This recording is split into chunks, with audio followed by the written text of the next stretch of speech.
Q&Q Pharmacy. Quality healthcare at affordable price. மணக்க மணக்க masala, Manakkadu chicken masala மற்றும் chilli chicken masala. Manakkadu masala. Daily, daily. Taste daily. Taste daily.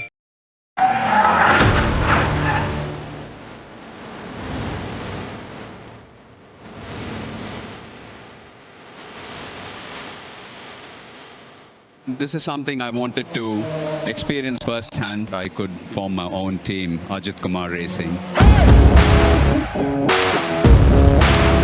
Number 901 car, every single time it passes the pits. This is the Ajith Kumar racing car.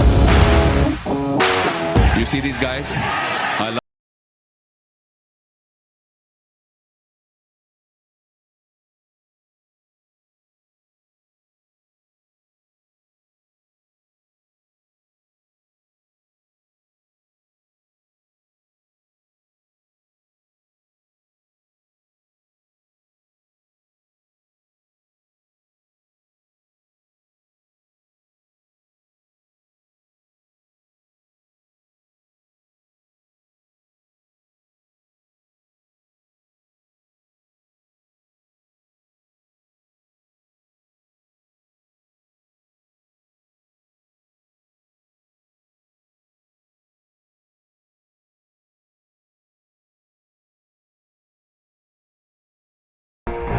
Ever.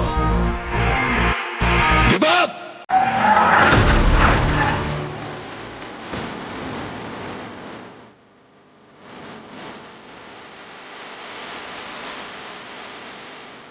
This is something I wanted to experience firsthand. I could form my own team, Ajith Kumar Racing. Number 901 car, every single time it passes the pits. This is the Ajith Kumar racing car. You see these guys? I love them unconditionally.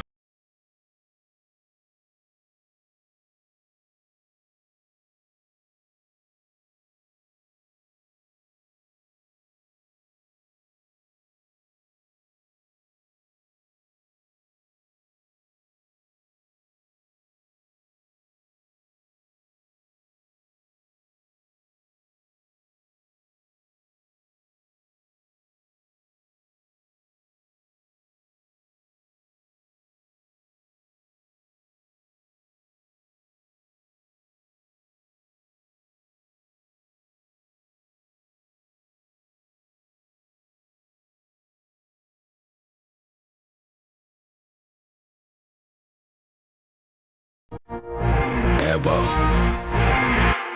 Give up!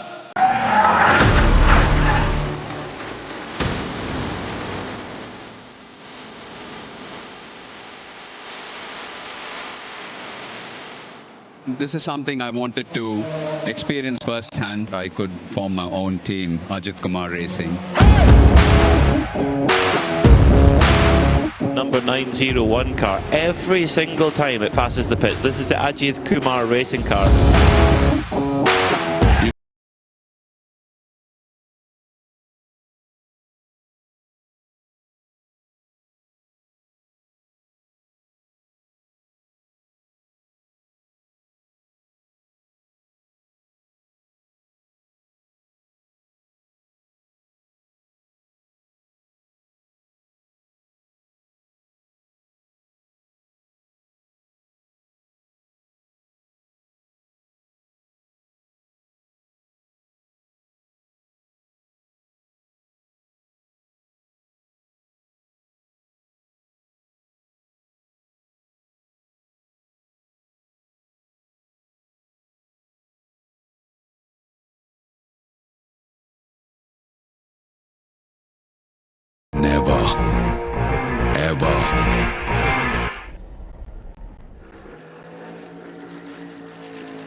Well, hello race fans and welcome to a brand new season of the 24-hour series, the Michelin 24-hour series, for the first time in Europe after a very successful season over in the Middle East. We're ready to go racing. A circuit that we've come to many times since 2015 here in the 24-hour series, the beautiful rolling Tuscan hills and Mugello. And we're ready to qualify on this Fast Friday ahead of this 12-hour race event straddling Saturday and Sunday. My name is Peter Mackay. I'll be taking you through all of the action this weekend alongside Bruce Jones. Bruce, we've had a very pleasant morning so far here at Mugello, getting an idea for the circuit, getting a walk around and ready for action.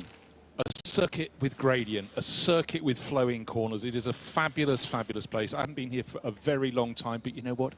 Yes, there are more pit buildings and bigger grandstands and stuff, but the essence of the place, a circuit that's came to be in 1974. It's got history, but it's been tucked away for a long time. Owned by the Ferrari group, it is a great, great place. While Northern Europe, though, is bathed in spring sunshine, it's grey here, as you can see, but look at those hills in the background. Hills turning into mountains, but at the top, yes, we can see them now, but they were misted this morning, and this may be the best weather of today, tomorrow, and Sunday, when rain is going to be coming in various degrees, but it's a brilliant, brilliant circuit. And what a view, Peter. Well, Mugello is where we start, but it is far from where we end in terms of iconic circuits for this season of the 24-hour series with Michelin. We head in just over a month's time to Spa-Francorchamps, a circuit that every driver wants to take on and maybe conquer in their career, and goodness knows what the weather will be like there where we go to Spa. Towards the end of May, we head to Misano, a circuit a little bit like Mugello, very well known for motorcycle racing with the MotoGP World Championship. That will be starting to get pretty cosy by that time of year, but the one I'm thinking of, I think we're going to have the paddling pools and the ice baths out for Paul Ricard in the beginning of July. That is going to be seriously toasty, I'm sure. And then, of course, the traditional curtain closer in Barcelona at the end of September. It's going to be absolutely fantastic to tour around Europe at iconic circuits. That is what the 24-hour series is all about. Now, we talked about the weather of what we might expect ahead. Let's take a look at what we expect to see, or what we predict we might see here at Mugello today. At the moment, it's dry. 16 degrees Celsius in the air. It's very cloudy, it's overcast, the sun hasn't had the chance to break through. So actually, if it stays dry, the track conditions for quick laps in qualifying, Bruce, should be pretty good.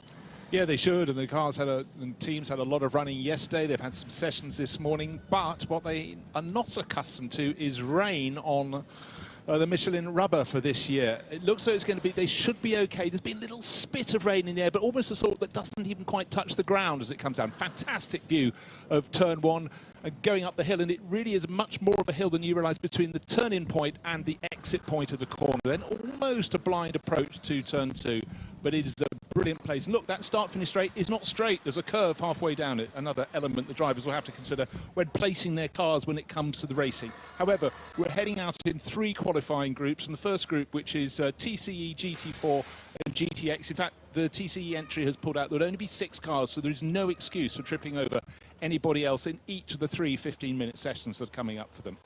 Well, it's not just myself and Bruce. We have Diana Binks, of course, down in the pit lane. Diana, where have you got to? Hello everyone. Hello, I'm in the middle of the pit lane at the moment, Peter, just waiting on the cars to go out, and you can hear that noise. The cars are making their way up to the end of the pit area here to go out on track. Now, it's pretty cool, as you've just been talking about. It's quite cloudy. I think the temperatures are something like 17 degrees down here.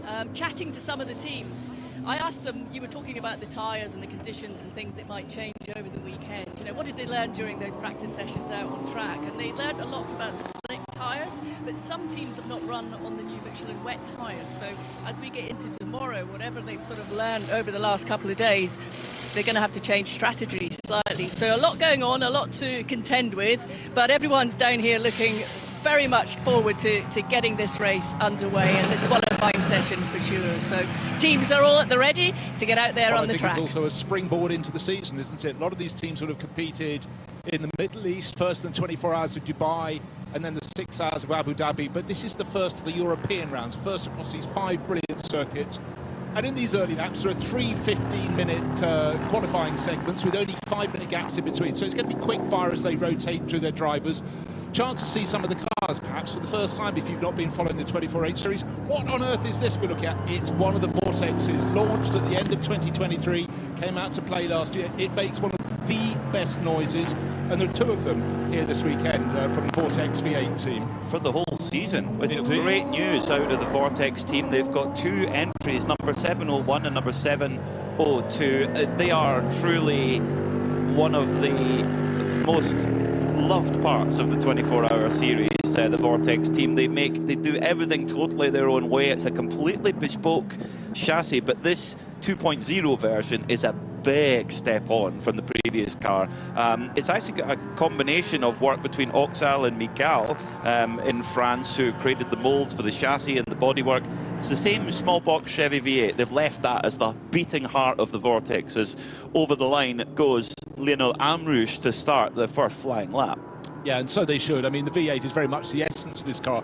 In fact, in the original model, when they took the bodywork off, there wasn't really much apart from an engine and a cockpit, but and you get to see it in various forms of disarray. But this is, again, as you pointed out, it was launched at the Barcelona 24 Hours at the end in September 2023, and it was a big unveiling, and there were gasps because it was such a quantum leap forward. It's much more nimble, running a little bit wide there at the top of hill. That's the exit of turn 3, and that's the highest point on the circuit, now going through the left-right combination, car working its way down, and then suddenly the next corner you'll see the Vortex V8 and Lionel Amrouche dip to the right, and then it really dives down into the middle of the part of the circuit into a bit of a compression. But this is almost the midpoint of the lap, and you're now accelerating hard and keeping your foot in all the way for the next few corners.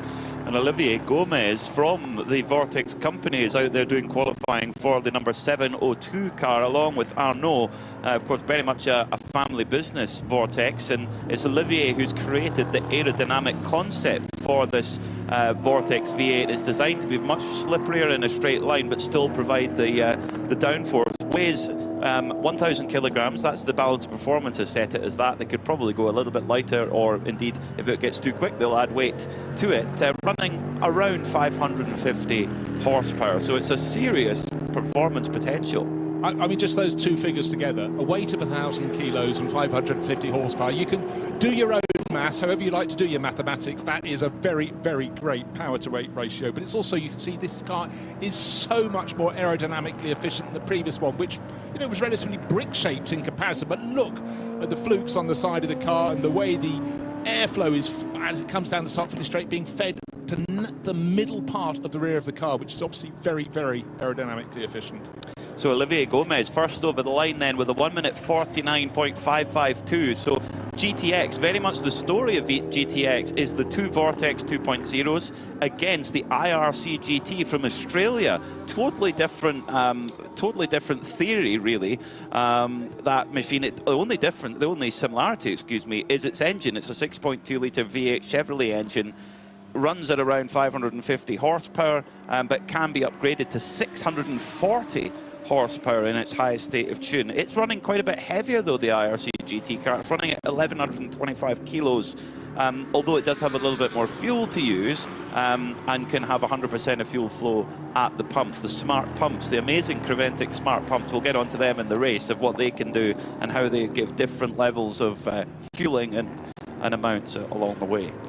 I always like a circuit where you can't see the cars, then you can see them as they come over a brow. Now, that wasn't exactly the chosen approach to that particular corner there, but Olivier Gomez fastest at the moment. This is the first of 3 15-minute qualifying segments. I've mentioned that before. Only 5 minutes in between, so not a lot of time for driver 1 to get out to inform their teammate what they need to do. But it looks though these 3 sessions for GTX and GT4 runners should be in fairly uniform track conditions and very similar to this morning's time. Should be, yes. They maybe a little bit different to what we saw in the test days. It's been all dry, but maybe a tiny bit warmer possibly over that time. But the way that the qualifying positions are set here in the Michelin 24-hour series is it's an average across your 3 lap times. So you do Q1, Q2, Q3 with a different driver in each. if you have an AM driver, they have to go first, and then your other drivers can go on after that. But if there is an AM in the lineup, they have to take the first qualifying session, and we go on from there. So it's not just having one quick driver, everybody has to do their part. Also out on track, we have the GT4s in this qualifying session, but a bit of a moment on the limit for Olivier Gomez in that number 702 Vortex V8. Venture Engineering, a British team, number 421, winners of the Barcelona 24-hour in thrilling circumstances. A very late issue for ST Racing's BMW, and Venture got their win on debut in Creventic, and wonderful to have them here, and they're going to be here for the full season. Brilliant news. Yeah, that news only broke in the last day or so. They're coming for the whole thing, but 4 drivers lined up to compete in that this weekend. The car looks magnificent. Took a look at it in the paddock. You know, some liveries just really work when it's only when it's very bright, but this one on a dull day, and it is dull here at Mugello, looks fantastic, and great news for the all-British driver lineup that they've got the whole season across those classic circuits. Next stop, Spa-Francorchamps. You know your season's lining up nicely. And not too long a drive from England as well, just straight to the ferry and down you go. Right, let's get the number 421 over the line then. This is being qualified by Christopher Jones. Up towards the line he goes, waiting to touch the timing beam. And that last lap there was a bit slower. A bit slower, yeah. So his best at the moment is a 201.6. Didn't improve on that last lap. Yeah, he was a second and a bit down, so possibly a little bit of a slip, maybe just trying a little too hard. But just to reiterate, this is a circuit, you know, sometimes you debate how many corners are. If you've got a chicane, is that 1 or 2 corners? But we'll call it 13 turns here. But the essence of this circuit, it's up and it's down, and you're very, very seldom in a straight line. And as you can see, that view down the start-finish straight, even that bit isn't straight. So the driver's really, really working. It's a fantastic circuit for motorbike racing, obviously, but certain points are not enormously wide. And we were looking this morning as we were walking around the track, Peter, certain points, like when you're dropping down halfway down the lap into the compression, you can really see if you're on the outside line, you're going to be compromised for the long right-hander, Arrabbiata 1 and 2. If you just go around the outside, someone make a bit of a slip up. But right now, 6 cars, they've got space to play. Enjoy it while you can. It's going to be much busier when we get to the race. You bet it is, yes. Well over 30 cars in the entry this weekend, 15 of which are GT3, so there's a lot of fast cars out there. And then the lion's share of the rest of the entry is Porsche 992s, which aren't a million miles behind, especially in a straight line. The 992s are really, really quick around this Mugello circuit. And you mentioned that long, kind of almost constant right-hander from basically the exit of Severely all the way around Arrabbiata 1, 2 and Scarperia. And the left-hand side of the car just gets no rest at all, and all that time over 100 miles an hour. Right, the very end of the lap, you're coming through a little bit of a chicane, and then approaching the final corner, which is a long left-hander. And like almost every other corner on the circuit, it's either higher or lower from entry to exit. This one, you're dropping onto the start-finish straight. We saw a few cars running wide on the exit. That's just about on the margins there for the Mercedes. We did see one car into the gravel. It was one of the Vortexes, wasn't it? And out again. And in the background, someone's... Oh, no, they're entering the pit lane. Sorry, I thought they'd gone into the gravel, but there's no dust flying in the air. So someone pulling in. At the moment, the Vortex V8, car number 702, still top of the pile. 1 minute 48.993. Now, new rubber for this year, and we were talking to the teams. That is certainly getting deep into the corner for the braking there. Was about how much faster the rubber is on the GT3 cars. Notably, that's the point of comparison than it was 12 months ago. About 4 seconds a lap. That is a quantum leap. So how the teams work their tyres remain to be seen, but a good couple of sessions yesterday and this morning, all in dry track conditions. Christopher Jones is really trying to squeeze some more speed out of his Mercedes there, but, you know, maybe... You know, smooth is better, but you've got to find where the braking point is. This is a view coming down into, this is the effectively turn 5. You're going to drop down from Casanova to Savelli. This is the point of sort of compression.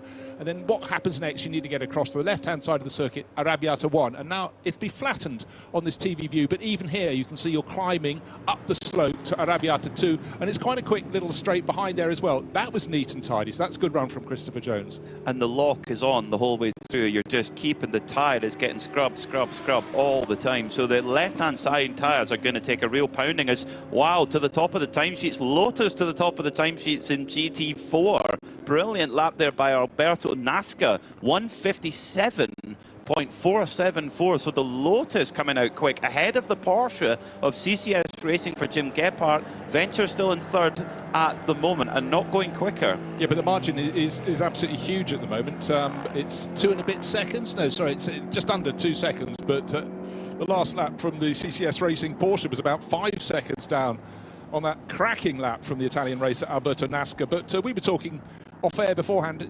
We have to get used to commentating on Lotus Emiras. You know, I saw them when they were launched, and but it's great. And you know what? Over the years, particularly in 24H series racing, there's always been Italian involvement entering Lotuses. Clearly, what Jim Clark and the gang did back in the '60s still has resonance. That the Lotus got their money's worth back with their investment back in the '60s with Jim Clark. That's for sure. That was the reason why I had one for a year.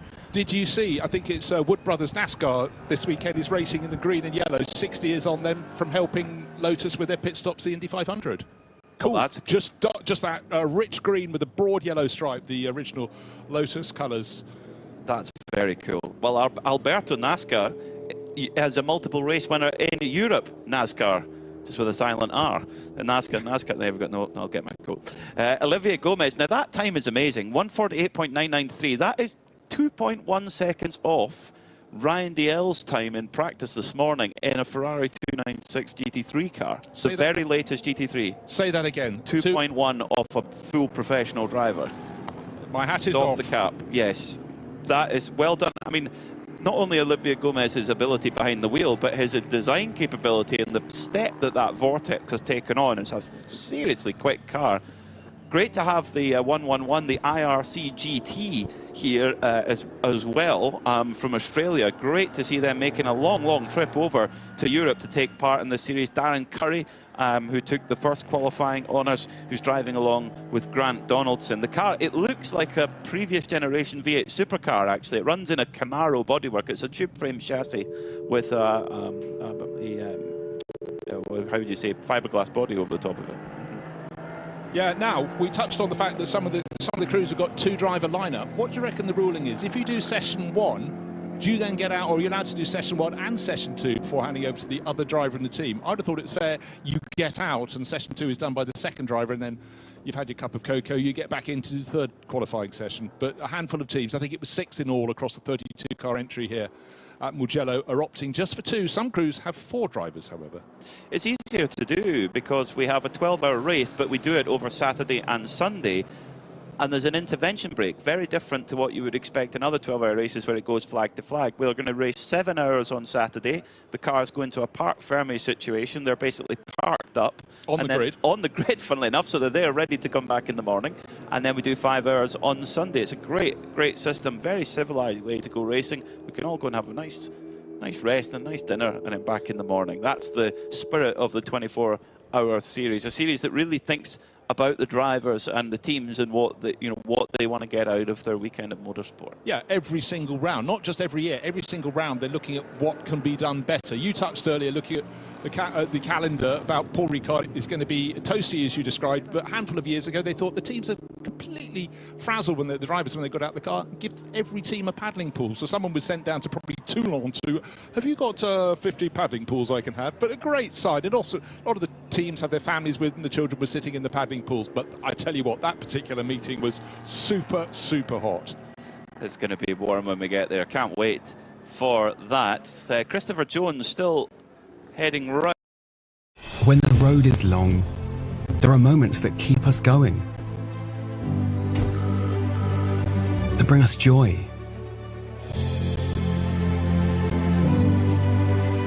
At golf, we keep you going too. To get you home for the moments that make you feel unstoppable.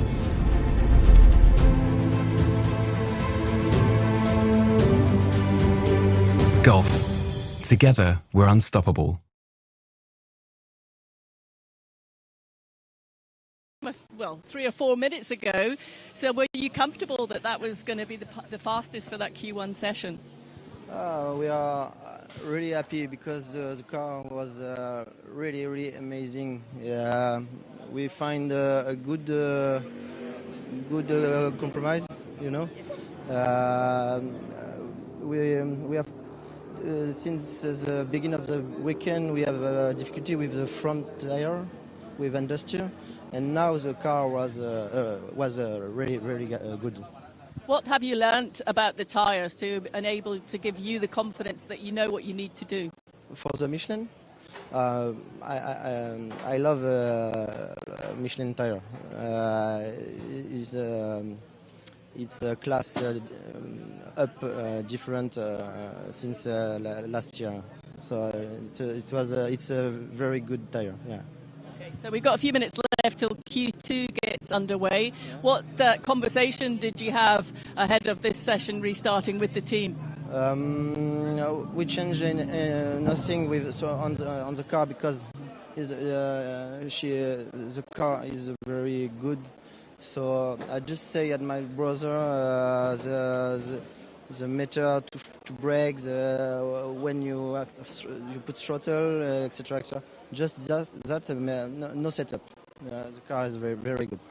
How competitive are you and your brother together? Oh, no competition. No. Everything's good. Yeah, everything good.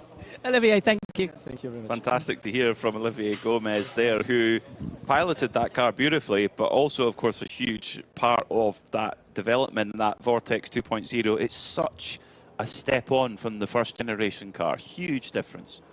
But with all of that extra performance that's been designed into this tailor-made model, but it's also the fact he's just loving the way it's reacting to those tyres. We did see him get a bit loose at one point, but that was down to him just pressing super hard, because it is important to be top of the timesheets, but also as the older brother, it's important to do a quicker time than the younger brother, Arno, just younger by 2.5 years, will manage when he goes out. But this is a team and a car that's really settling down very nicely for this season. And I think a lot of people, when you go down, do you want to race the same as everyone else? Do you want to have something different?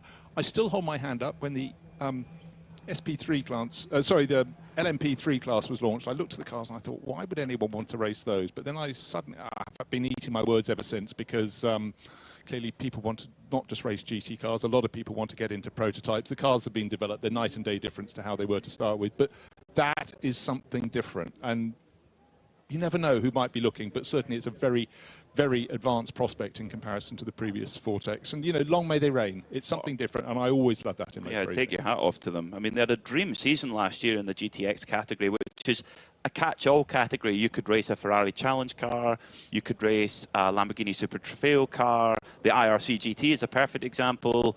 We had the new Rossa LMGT at Dubai. There's many different cars that you can put in, and usually if you don't fit into a class, GTX is where you'll end up. But we've seen modifications of Porsche Cup cars as well. 9 and Elf used to bring a 911 with a Cup car with a Manthey endurance kit on it, which was really cool. Now, I'm a big fan of actually the GTX class, because I love these cars that are a bit different. But I tell you what, if you showed the IRC GT, we're looking at it right now, number 111 Racing, up from Australia. Darren Curry's got out, Grant Donaldson will have got on board. That looks almost like how a child would dream a racing car. It's low, it's sleek, it's got a stonking great rear wing on the back, great race livery with the Australian flag on the roof, and I just wish there were more cars like that. And certainly over the years with Mark cars up from Australia, with the various different bodies you could put on, they look great standing still. They fire up. They're great big meaty V8s, and people on a pit walk would suddenly sort of do a little jump. But I think this is, also bear in mind, most of those, vast majority, 95%, will be racing around the Australian circuits. So come up and do a European season. We saw them in the Middle East races in January. Why not get your season on a roll? Well, they won the Middle East Trophy in the GTX class, so they managed to beat Vortex as well. I understand that a lot of guys who used to work for Mark Cars are part of this IRC program as well. Into qualifying 2 we go then for GTX and GT4. No TCE cars this weekend. So after 3 qualifying sessions, we get an aggregate time, and that is what sets the grid. Dana Binks down in the pits. I'm with Alberto Nessa from the 426 PB Racing car. He was the man that put the GT4 car on the quickest time in that qualifying 1 session. What were conditions like out on the track for you? I think the track conditions are the best possible because it's dry, it's cold, so the car pushes. But you know, it was probably the worst start of the weekend for us because we had so many troubles. Yesterday I did like 3 laps. The car was not ready. Today we broke the alternator, so we did not drive. Luckily, I know this track really well because I've done so many races on this track, so it was quite easy for me to get to the limit immediately, and that was the lap of my life. I gave it all, you know, the lap of the desperation after so many troubles, and I'm happy about that. I don't think we have more because that was my limit. It's still slow compared to the others because I saw that the Mercedes did 156 yesterday, so there is a lot to improve, but you know, that's my best. Well, it's endurance racing. We've all got to endure all of these issues and get on top of them, which is exactly what you did. But from your perspective, you said you knew this circuit very well. What does it take to get that quick lap when you know you've got a number of issues to deal with? Yeah, the problem is that the things you need to get the lap time are the things you must not do in an endurance race. That means braking hard, cutting on the curbs, hitting the bumps. I'm used to sprint races. Actually, this is my second endurance race. So they told me, be careful, go slow in the race. You know, in the race I'm used to give it all my everything in 20 minutes. Now we have to take care of everything. And they told me also that this is one of the races that might be decided on the penalties. You know, those little mistakes that you do, maybe speed limit, 20 kilometers an hour in your fueling. So we have to do everything using our mind, and it's a nice experience. How important is it to have a great team of people with you? So important because the car yesterday was completely off for the setup and they changed everything. They fixed the issues. So this is the best possible team I can be in. You know, Lotus guys are amazing. So much experience they have because they also built some race car. For example, the Lotus Elise Cup, they built it. And so they really know how to make a Lotus work. Well, the 24-hour series, there are a lot of fans that are really interested in this Lotus. How would you describe it? Yeah, it's something that I've always been fascinated to because, you know, every time I see an endurance race, what I love is to see the endurance cars after the race because they are all dirty and somebody say, no, you must clean them. No, you must not clean them. They must be dirty. That's the fascinating thing about this. That's what I like about the endurance, you know, people tired, sleeping, spending all the night fixing the car. This is not the case because we split the race. But yeah, the endurance, you can never really rest. Even if you're resting, you're not resting because you have to be ready to jump on the car in case of an issue. So that's the magic thing about the endurance. Alberto, it's been fantastic chatting to you. Thank you so much. And no doubt we'll catch you over the weekend. Thank you. Bye-bye, and see you in live stream. Great to hear from Alberto Nasca there of the number 426 Lotus PB Racing machine, the Lotus Emira GT4. Interesting there how Alberto's got to change his mindset a bit. He's used to winning Euro NASCAR races where contact is very much encouraged. Here, that's the opposite of what you want to do. Luckily, he's been through the filter of having a couple of seasons in Italian GT, first in GT4, but that essence, but here he is embracing endurance racing. And I you know, what a guy to have in the team. And with the guidance of Stefano D'Asti, who has so much experience, and the team having experience of Lotuses. However, this is an Emira. It does look fantastic around this circuit. It really looks beautifully balanced there. And in fact, as it came out of the pits, I wasn't entirely sure it was a Lotus for a start. I thought it was a Ferrari 296 until it just slightly changed its angle. Again, it's got that dipping nose. Do you not disagree? I don't know. It's got the Brabham BT62 at the front does, as well. very much so, very similar. But great to have it here. Lotus should be in motorsport, although it's not the presence it was in the 1960s or so, but maybe this is the start of something new. First proper flying laps coming through for the second qualifying session.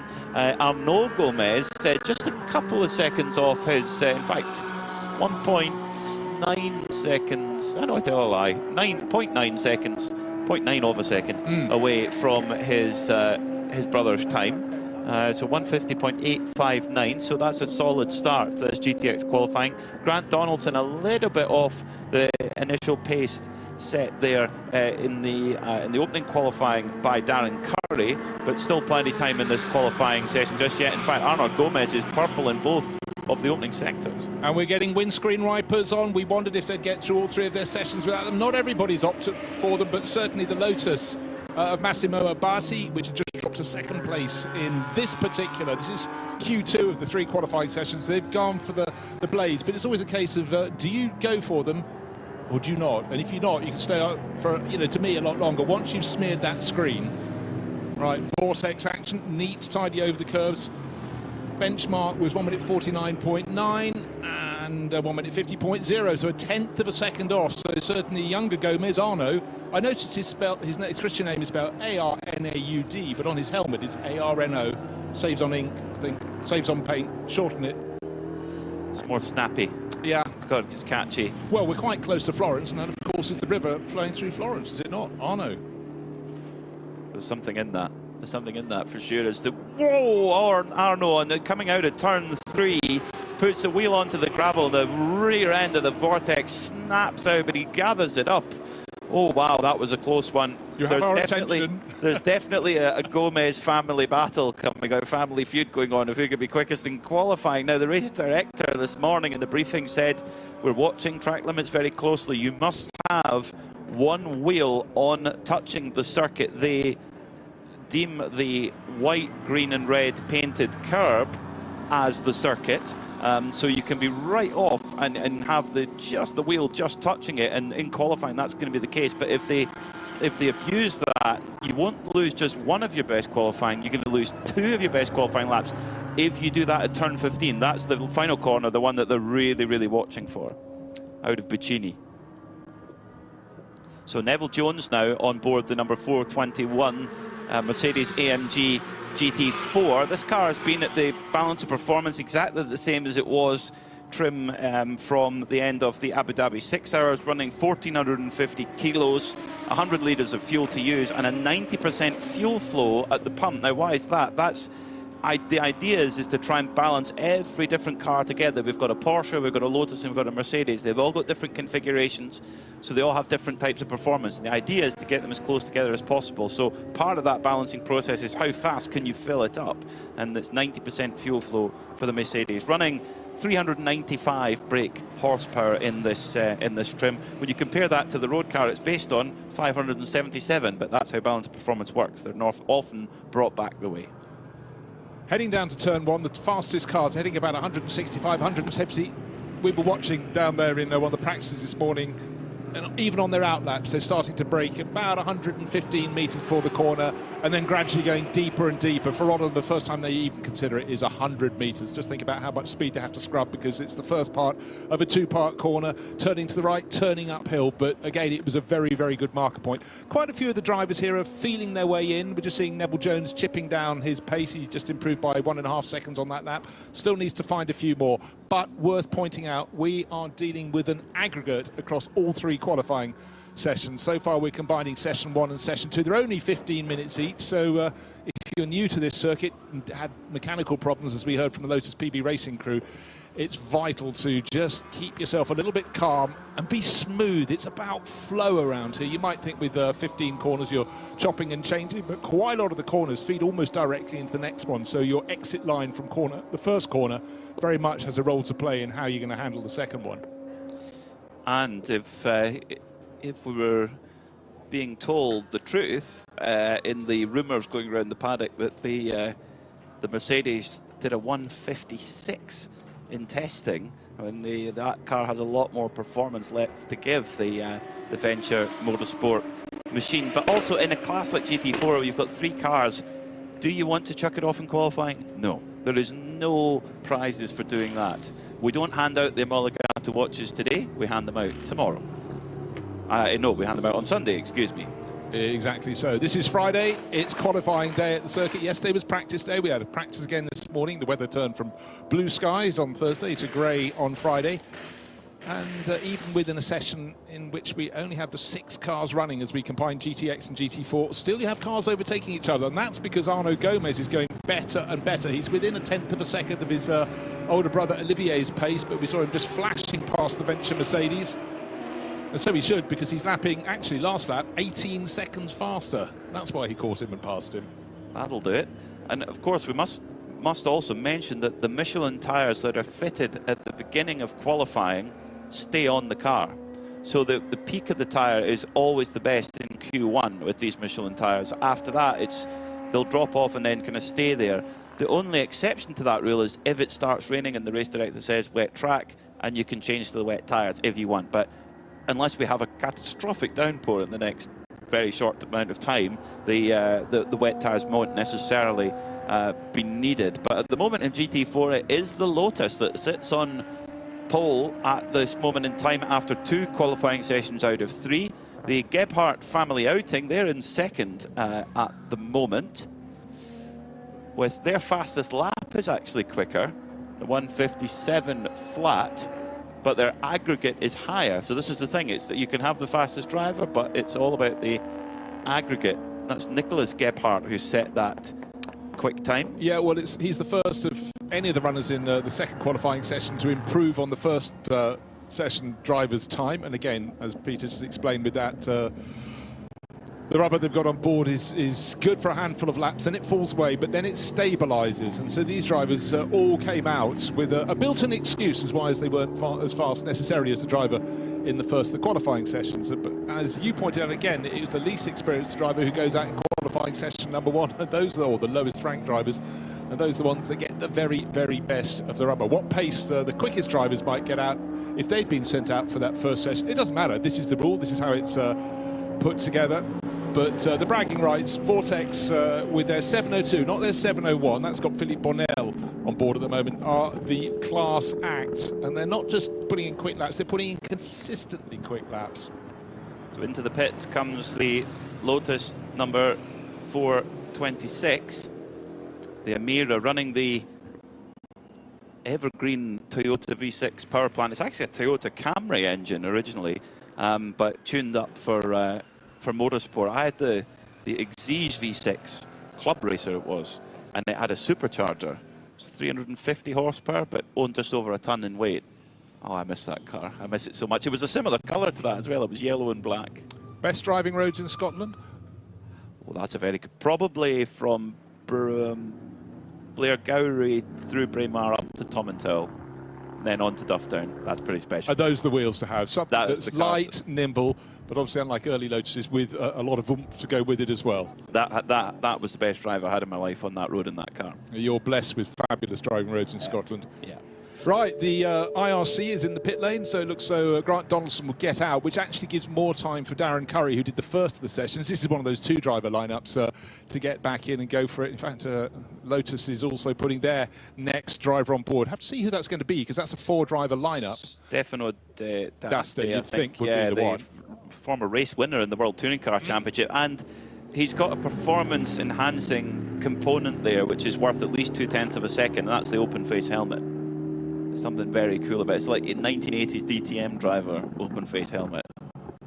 Yeah, no, it's a lovely thing. Actually, I was almost trying to relate it back to when cars raced here in the very early days before the circuit opened, but they raced around the open roads here. And bear in mind, a lot of the roads here were used up until the mid-50s in the Mille Miglia, where, of course, that famous run of Stirling Moss and Dennis Jenkinson, over 100 mile an average, over 1,000 miles, the Mille Miglia around these roads. And there aren't that many straights, but beautiful, beautiful place. But thinking of top sports car races in the early 60s, pounding around some of these mountain roads, it's sort of like it's the equivalent to the of the Targa Floro, except a race, not a chase.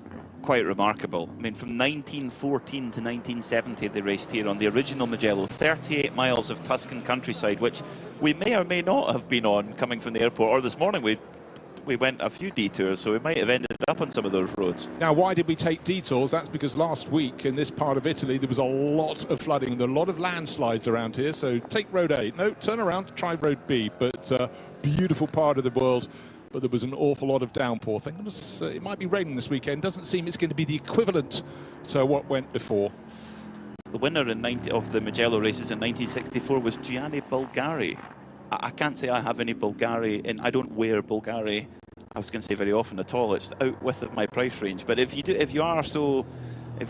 like that kind of thing, Gianni Bulgari himself won it in a Porsche 904. I'm just about to go, what sort of car was he racing? But of course you're on it. Following year, it was won by a Ferrari 250 LM, and they've been doing quite well in auctions recently. I'm just looking at some footage of one driving around Tokyo at night, just a contemporary bit of it. It just looks exquisite.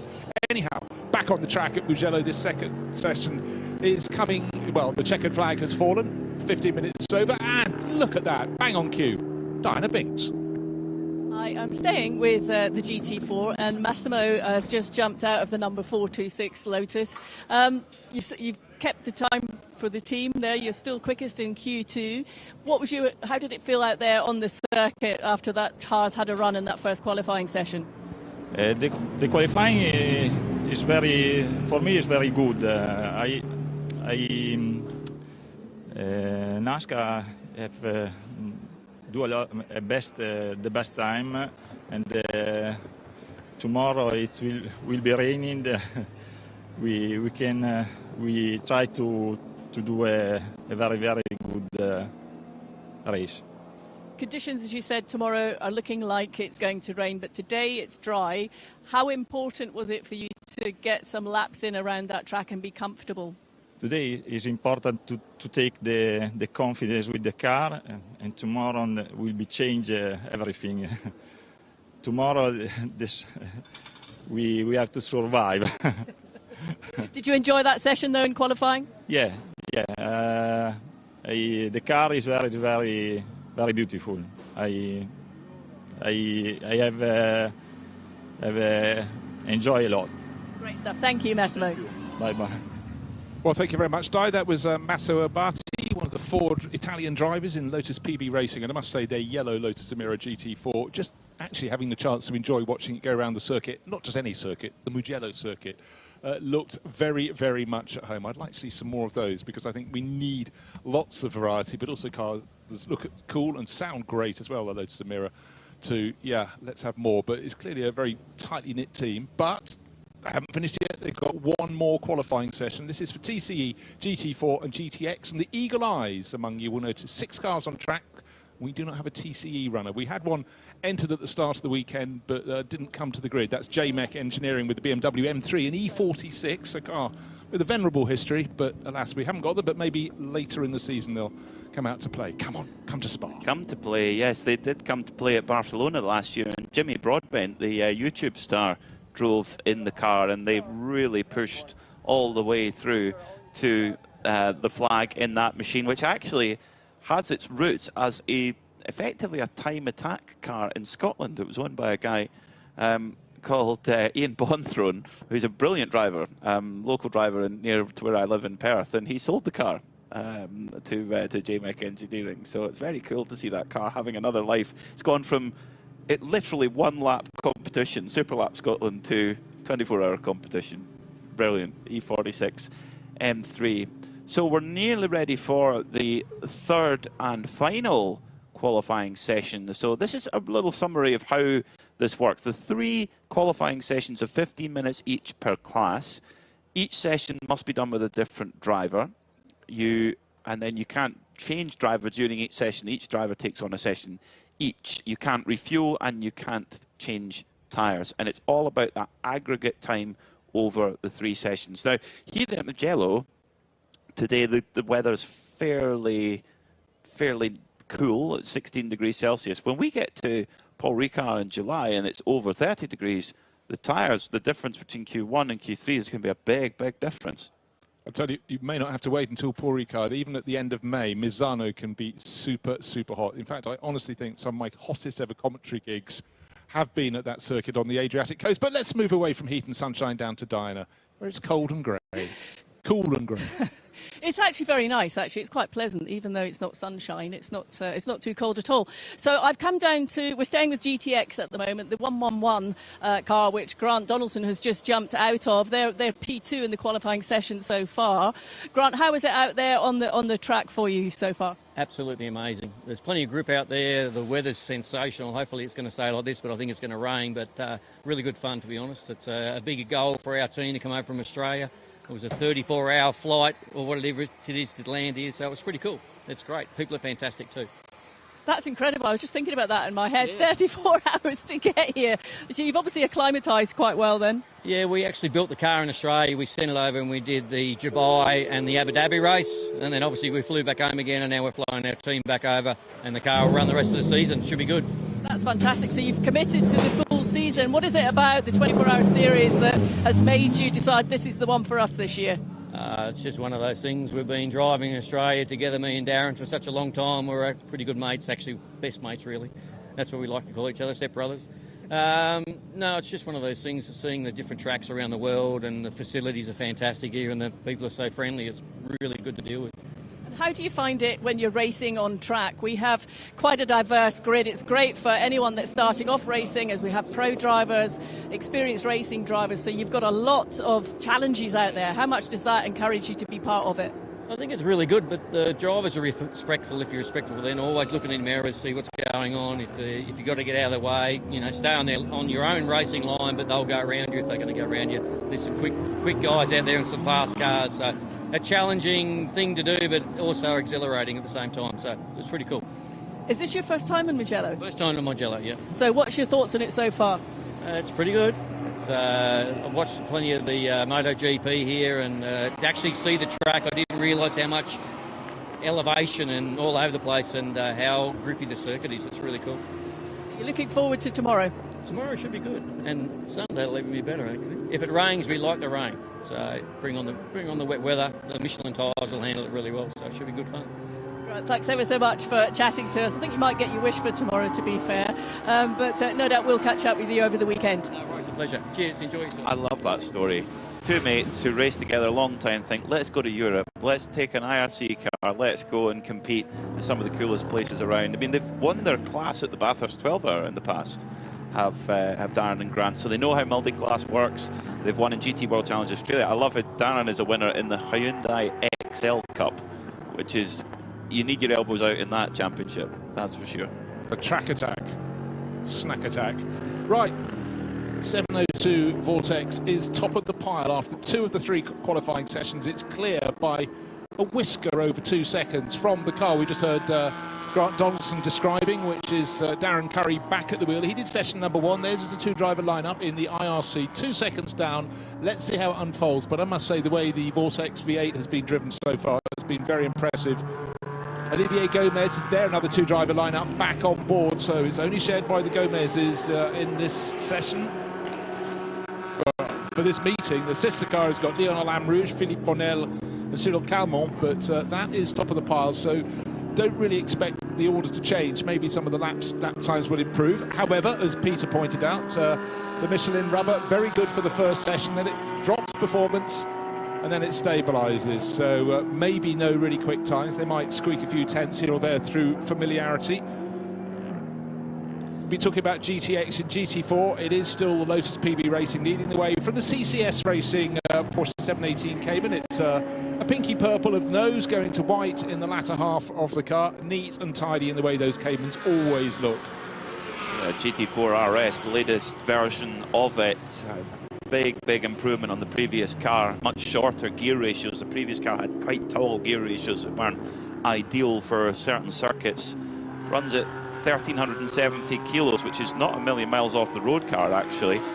Very similar. 100 litres of fuel, 90% fuel flow at the pump. It runs with a 53.7 mil restrictor, so won't be running at its absolute full power. But the whole idea of that is so that you can balance all of these 3 quite different GT4 cars together. Nicholas Gebhardt, he's the semi-pro graded driver of the car, did Q1 with a 157.024. Jim Gebhardt, an AM-graded driver, 159.304. So they've decided to put Nicholas in Q1 so they can get him. They could use him again in Q3. It's all about flow. It's all about balance. The track rises from the first corner along one side of the valley, then drops down through the corner it's just been through, and now into Arrabbiata 1 and 2, or Uno and Due. Up the slope again, and then a short straight to Scarperia, named after one of the local village. Again, that Porsche just moving around a little bit there. Turning right, then left, and then sort of on the plane, and now going behind the giant grandstands that were built probably a couple of decades ago. Weren't here when I was last here, but then that was a very long time ago. And then, God, here's something different. A dropping corner. Is there spits of rain in the air, or are my eyes deceiving me? Quite hard to tell, simply because it's so grey to try to pick it out against the light. There isn't a great deal of light, but for now, track conditions, we did have the Arno Gomez driven Vortex going wide. I thought it might be because up at about turn 4, that's the highest point of the circuit. Maybe there's a bit of precipitation, but I think he simply got rather too close to the tail end of the venture. Mercedes, the GT4 entry, and had to back off. Dipped his wheels in the gravel, kept going, and is keeping on going. Right, CCS Racing have just put a very, very good lap in. The Porsche 718 came, and here it is, just smashed its previous best, and is top of the charts at the moment. That's a change, the head of GT4. Remember, this is an aggregate as well, so they've done a doubly good job. Yeah, 157.7. So the time that Nicholas, the same driver, Nicholas Gephardt set in Q1 was 157 flat. So that gives you an idea of what the drop-off in the tyre age is. In fact, we know from the Michelin RFID reader, actually, that it says 0 laps on the tyre. I really hope that's not true, otherwise they're going to get a penalty for putting new tyres on. But well, we'll see. But by a minimum, it's got to be a kind of 10-lap-old tyre now. And so that shows you the drop-off. Very fast to start with, and then drops, and then ready to go. Let's get the 702 Vortex over the line then, because it's purple in Sector 1, purple in Sector 2. That means absolute best. So this should be a rocker of a lap time, and it is 1:49.759 for Olivier Gomez. Fantastic stuff. Now compare that to his... That's about 8:10, so the same relatively similar drop-off to the GT4 car, but crucially still quicker, both of those quicker than his brother's time. Yeah, and the aggregate also, yes, family bragging rights, but on aggregate, remember they started the session after Q1 and Q2 2 seconds clear of the Treble 1 Racing IRC. Now they have stretched that margin just a little bit, so making it even harder for Darren Curry to fight back. And in fact, Darren's not fighting at the moment because the car, with time still remaining in the session, 8 minutes or so, is in the pit lane. Yeah, done their qualifying laps. I think that's smart from the IRC guys. I mean, they've got it. They would have to find GT3 level pace to make up their aggregate, so no need to take any more risks there. They should be qualifying ahead of the sister Vortex, the 701. So IRC ready there to start in the front row in class. But don't tell Nicholas Gephardt that. He's going quicker all the time. 157.3. Now that is only 3/10 of his Q1 time. Yeah, well, that's really, really cool. I tell you what's also amazing is Matthew Higgins, third driver into the venture Mercedes, has absolutely lowered the best mark. And first qualifying session, it was 2 minutes 1.6 for Christopher Jones. He's done a 1 minute 58.565 seconds. So Matthew Higgins earning his corn. So that then puts the CCS Racing Porsche to the top then on aggregate, 157.905.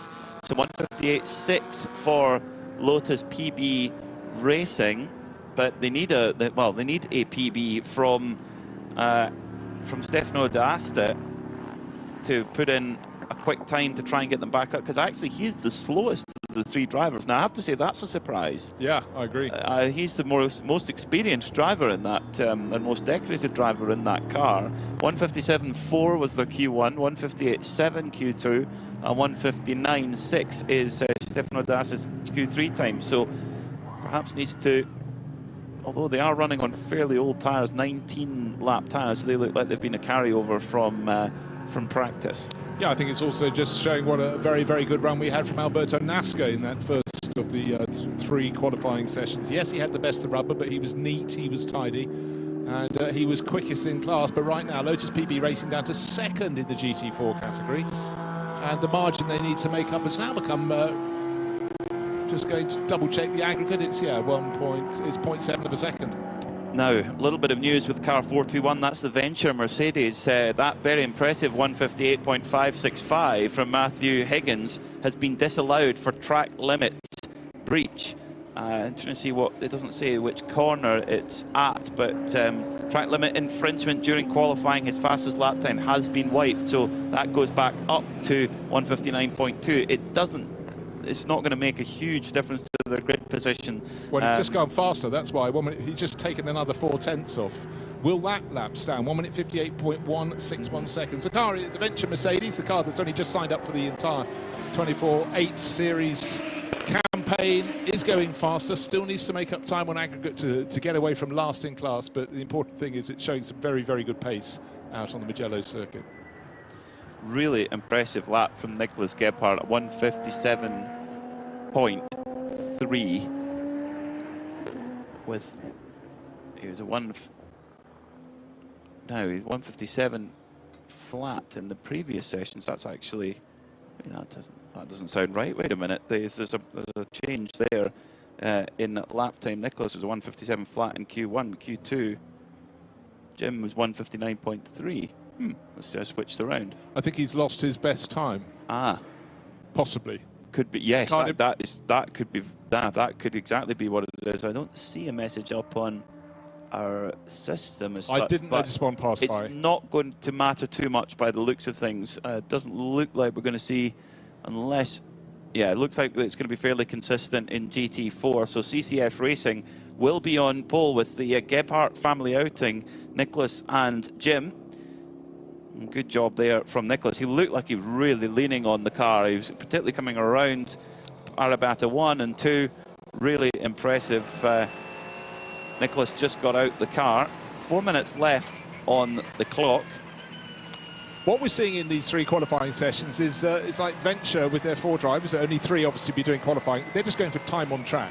Not the lap time, they're going for track mileage, or kilometerage in this part of Europe, talking in the metric scale.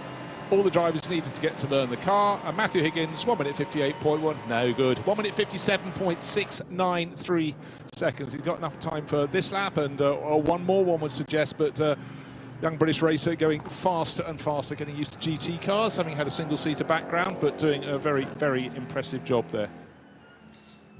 And I mean, what they did, Venture Engineering, to come out on top in the GT4 category against a very impressive ST Racing team. And ST Racing were unlucky. They had a technical issue, which really unfortunate, but that's 24-hour racing. It can be cruel. Also, car 701, this is not the provisional pole-sitting Vortex. This is the third placing class Vortex. Has had a track limit infringement, lap time disallowed. That won't make any difference to their grid position. They'll stay where they are, but showing that the race control and race directors are watching very closely. This is a circuit where you can really step over track limits very easily. The way that the curbs work, they've got quite a lot of generous curbing that you can run out on and therefore gain lap time. So that's why the race directors are watching it very, very closely. It's always a factor. Even when the MotoGP come here with it, they're watching it all the time. Yeah, and again, on a circuit where you can really get a wonderful flow, but if you get a little bit loose over the curbing, and that perennial driver's excuse, did you not have rain in the pit lane? We had a little bit of sprinkle up the top, and I went on the painted white lines, and then suddenly I wasn't on the curbs, I was over the curbs. I'm just sort of imagining the scenario that may be discussed, but for now, yes, it's still very grey at Mugello. Just 2 minutes remaining in this third and final qualifying session for TCE. None of those present after a late withdrawal, but GT4 and GTX, 3 of each out on the track. Matthew Higgins going faster and faster in the Venture Mercedes. He has the track to himself. He cannot trip over anyone else. He might as well go for another lap. No point coming into the pits. Get the experience. Come on, I thought he was going to... Yes, he's dived into the pits. I knew that would happen. So he wasn't going to learn a great deal more in one lap. Oh, he's learned how to brake just before the white line. Again, we heard from Alberto Nasca, the Lotus racer, talking about we do not want mistakes. There are always mistakes, and if it's frustrating for us as commentators, imagine what it's like for the driver, for the team boss, the sponsor. It's about eliminating or minimising the number of slip-ups you have. Yes, we've had a few people being pinged for track limit infringements. It's cost them maybe grid position, but that's okay. It's when you start accumulating through the course of the 7 hours and then the 5 hours that we will have of racing on Saturday, followed by Sunday. I saw in our pictures in the Global Broadcast Centre with little stickers with number 1, NJ, number 2, CJ, number 3, MG, and number 4, MH. That is the driver's initials and the position that the driver ID switch should be in. So the drivers actually have to manually say, oh, I'm driver number 4, telling the car that, and more importantly, telling race control who's in the car, because each driver in the race has either a minimum or maximum drive time that they have to hit depending on their class and what their driver grading is. We'll get into more of that as the race goes on, but the driver time is a very important part of the strategy, when you use it, how you use it. But GTX, it's going to be Olivier Gomez and Arnaud Gomez on pole position, and in GT4, it's going to be the Gebhardt family outing, CCS Racing with their Porsche 718 GT4 RS Club Sport, Nicholas Gebhardt and Jim Gebhardt. So 149.598 average. That's a very strong average time there for our GTX pole. The Gomez brothers there with their Vortex 2.0. What a creation that is. Then it's the IRC GT, the Australians, Dan Curry and Grant Donaldson. Fantastic stuff to see them here in the 24-hour series. 152.142. And then the sister 701 Vortex, a 154.876. In GT4, it's Porsche at the top of the shop with Nicholas and Jim Gebhardt, a 157.905. They nick pole position by less than, just over a tenth actually. Very, very close indeed there from the Lotus, the 426 Lotus. And Venture Engineering will start in third with their Mercedes AMG GT4. Next up is the 992 qualifying session. But let's go down to Diana Binks in the pits, who has our pole sitter. Thank you very much. Pole sitters for GT4. Nicholas and Jim are down here. How satisfied are you to secure that pole position for class? We are very satisfied because I'm very proud of my son. He did the best time. And yeah, and a dream is coming through. 20 years ago, I drove alone with GTP. And what I said, I want to drive one time with my son, 12 hours, 24 hours, and it's the first time, and I'm so happy, I'm so proud. I was going to say, you must be incredibly proud. What an amazing thing to be able to do, Jim. Once again, sorry. An amazing thing to be able to do. You're a bit speechless now, I can tell, aren't you? You're a bit speechless. Nicholas, you know, you were out there in the car. The times were sort of, you know, chopping and changing, but you put a quick time in to secure that enough for the team to start on pole. How was it out there on the track, and what's the handling and feeling like with the car? It was quite good. My father left me a bit tired, so I had quite some tire left to push, and I did some good times, and together we managed a good situation, and now we are having the best time. Have you raced here before at Mugello? No, Mugello is the first time. Oh, wow. What's your experience of it, and what do you think about it so far? It's quite interesting. I like because you get it's quite up and down. You don't see it on the television, and yeah, I like the race track. It's nice. Jim, how much advice were you giving him about this circuit before he jumped into the car for the qualifying? Okay, the last time I drove on this circuit was 2002. But we trained on the simulator. And at the end, he gave me the advice to drive this car. Because I drove always 911, and I had some problems driving the GT4, but now it's getting better. But at least he gave me more advice that I gave to him. But it worked. That's absolutely fantastic. It worked. It worked. Fantastic. Thank you, guys. GT4 pole sitter CCS Racing. Thank you. That is the 24-hour series in a nutshell. There are so many wonderful stories in and around this paddock. A lot of family teams taking part. And for those listening on RS1 and for those who have the pictures on Creventic Motorsport TV, if you could hear a smile, that was a very, very proud father there of his son. Fantastic. Well, it's a rare sport in which you compete with another generation of your own family. It's very special. We were discussing earlier, you can go sailing, you can go powerboat racing, you can play polo. A chance you could play tennis on a competitive level together, but you know, it's great you can do that in racing. And Jim Gebhardt was racing in the German Porsche series in 2002, as he mentioned, his last visit here. So his background is Porsche racing, but then there's quite a gap in his race CV, but he's got it together now, doing it with his own son. So very, very special. Also special, top left-hand screen, almost see a bit of blue sky amid the grey clouds. So it is brightening, and it may be the only point between now and Sunday afternoon that we see.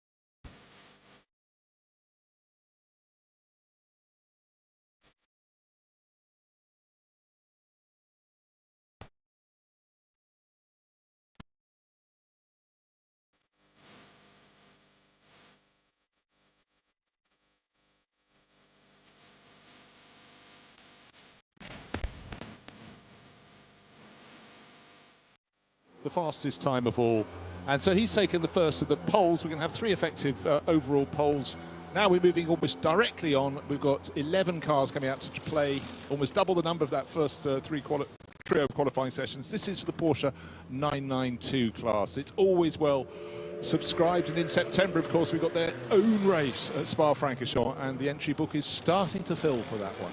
You can only do that with a very well supported category. There's over 5,000 Porsche Cup cars that have been built since 1990, when the category started off with the Carrera Cup Germany, which was won by Olaf Manthey in that first year. And then the Global Mobile One Super Cup, which started in 1993.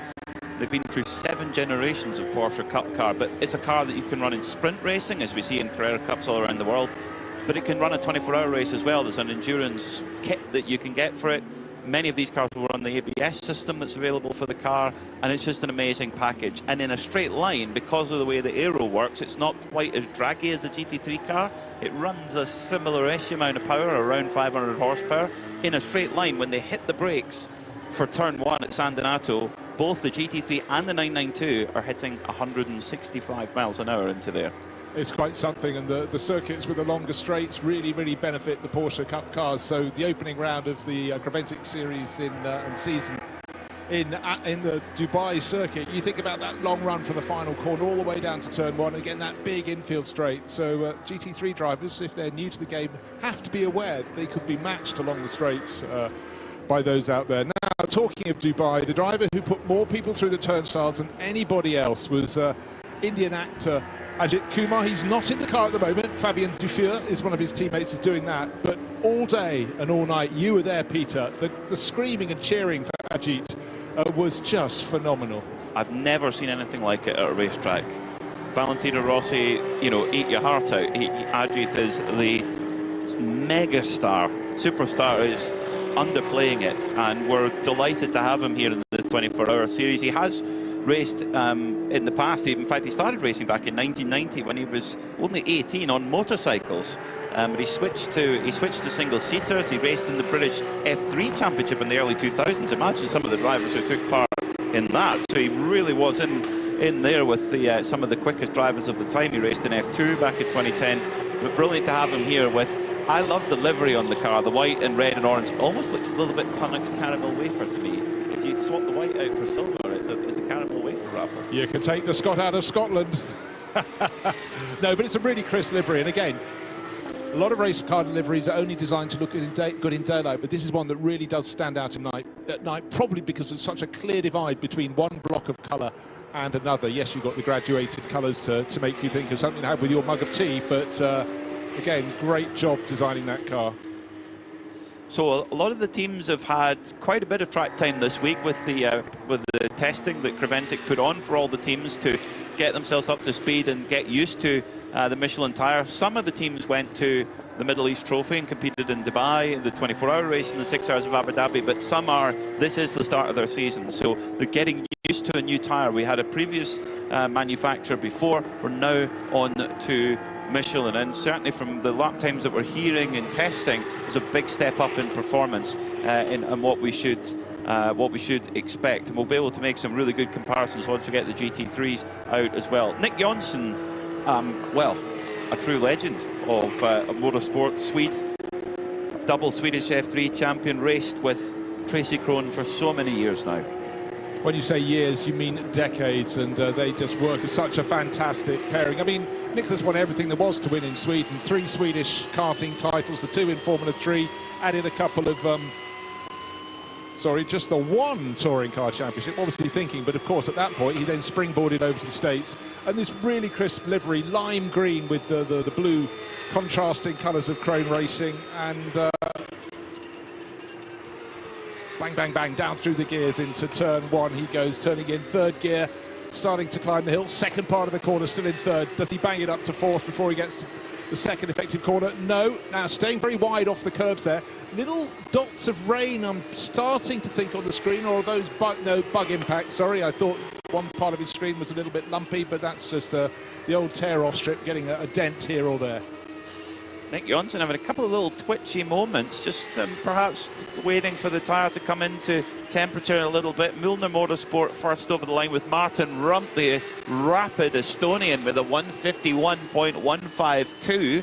151.806 for Fabian Dance for Red Camel Jordans, who unfortunately are down to 3 drivers. They've poor old Ivo Breukers. We saw him this morning at breakfast. He had a neck brace on. He in his words, he said, "I had a bit of understeer on my bike." The setup, bike, that is. Set up on his e-bike, I think it was over vigorous perhaps, but he's out of the way. But again, it's a little more track time for his 2 boys, and for Fabian, who's driving the car at the moment. But super frustrated. You know, Ivo lives and breathes for his motor racing, so you'll have to learn how to live life on the sidelines, and we'll certainly keep everybody in that team on their toes. They'll be a factor for sure. They always are. Winners at Dubai, winners at Barcelona. So they're on a bit of a roll actually right now. Our Red Camels. In fact, at Barcelona the previous year, of course they ran in the GT3 car with Juta, of course.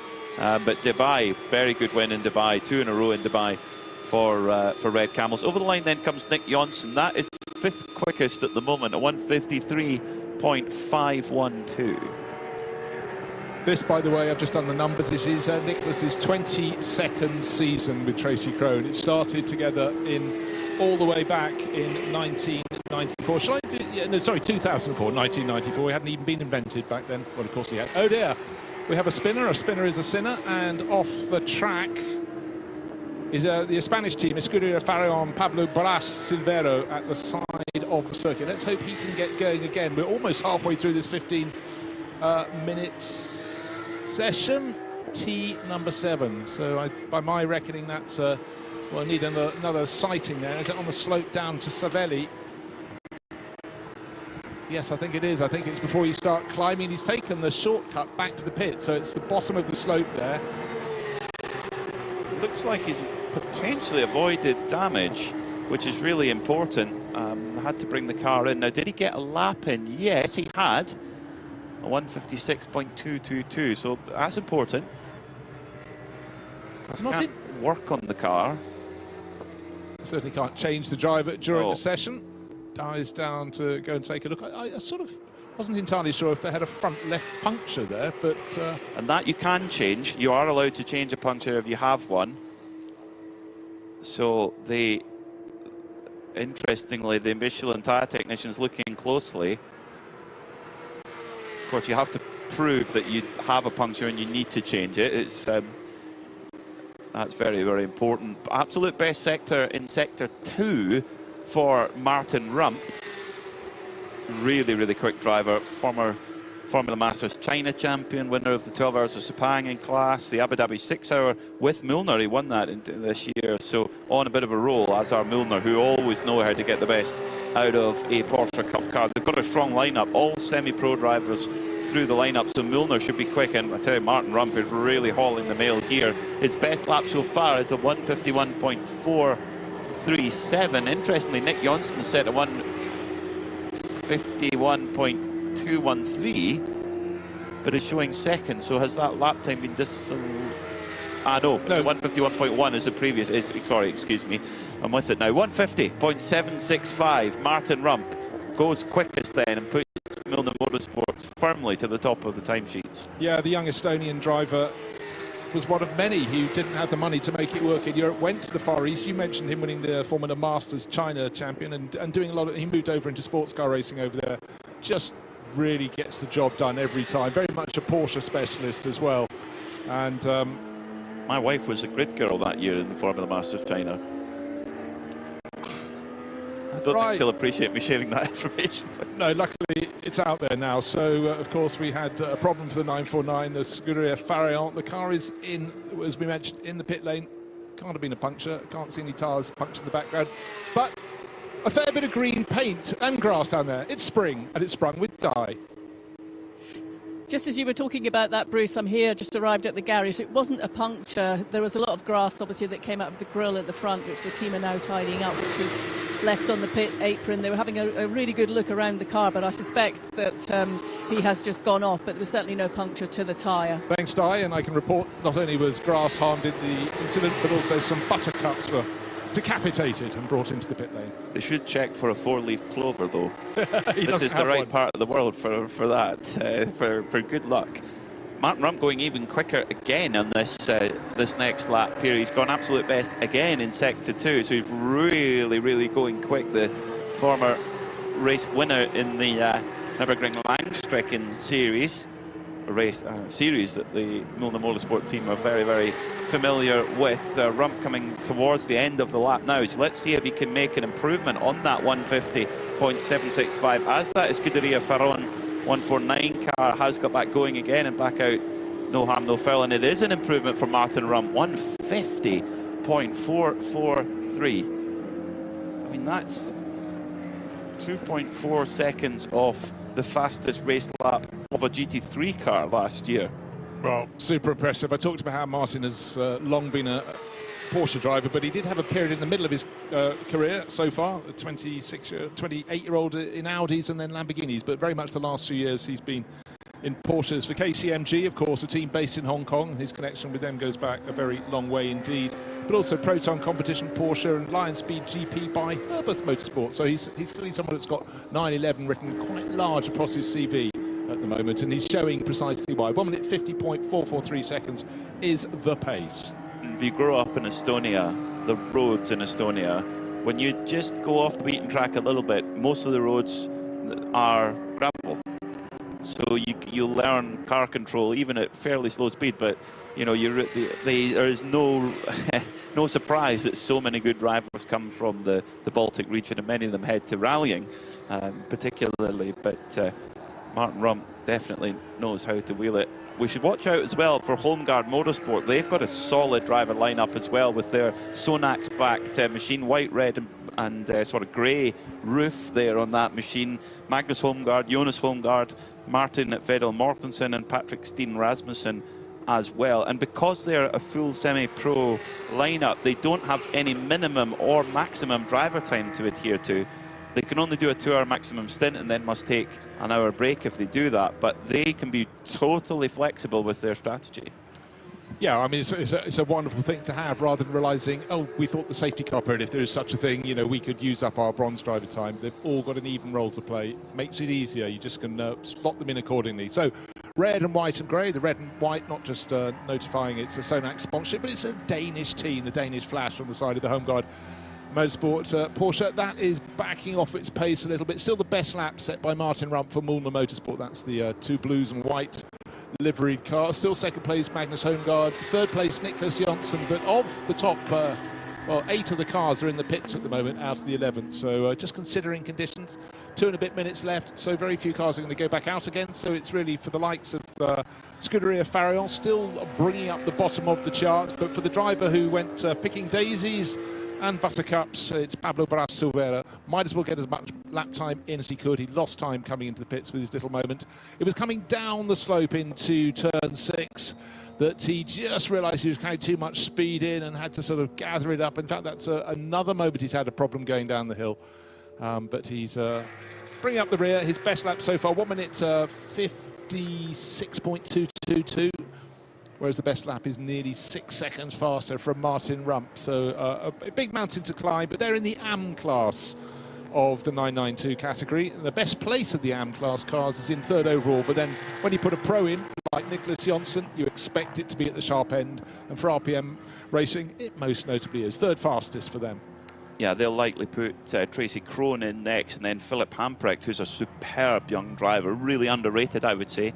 He'll likely go in last, and you'll watch that car go quick once he gets aboard. Into the pits, the number 928 HRT performance machine of Alexei Denisov, the GT silver and kind of luminous highlighter greeny yellow machine.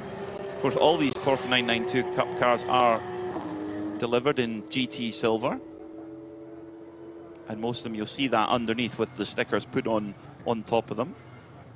So just 51 seconds left, and everyone but the Scuderia Ferron car is in the pits. The Scuderia Ferron car has gone quick, has gone personal best in sector 2, so hopefully to climb up the order a little bit. A little bit of debrief going on down at Milner Motorsport. Martin Rump will be pleased with that opening lap time.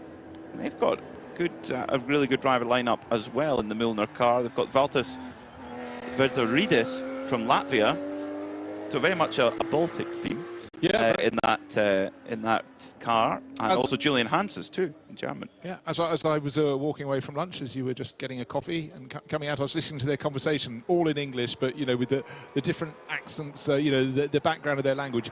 You were talking a moment ago about, we've been talking about Martin Rupp, former master champion. He's not the only Formula Masters champion in the grid here, because you mentioned Philip Hamprecht. He also won it. He's another driver who again went east to look for his to put his name on the map. And again, you see it with so many drivers who can't afford to go and compete in their native Europe. They find an opportunity overseas, often tied in with lots of driver coaching. And don't forget, the manufacturers are very, very big over there on track days.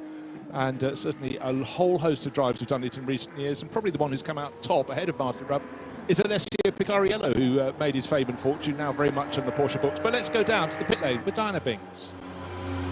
As you were just talking about there, the Muller Motorsport 921 Porsche with Martin Rupp behind the wheel has just gone quickest in that session. How satisfied are you, Martin, with the time you got on that qualifying one?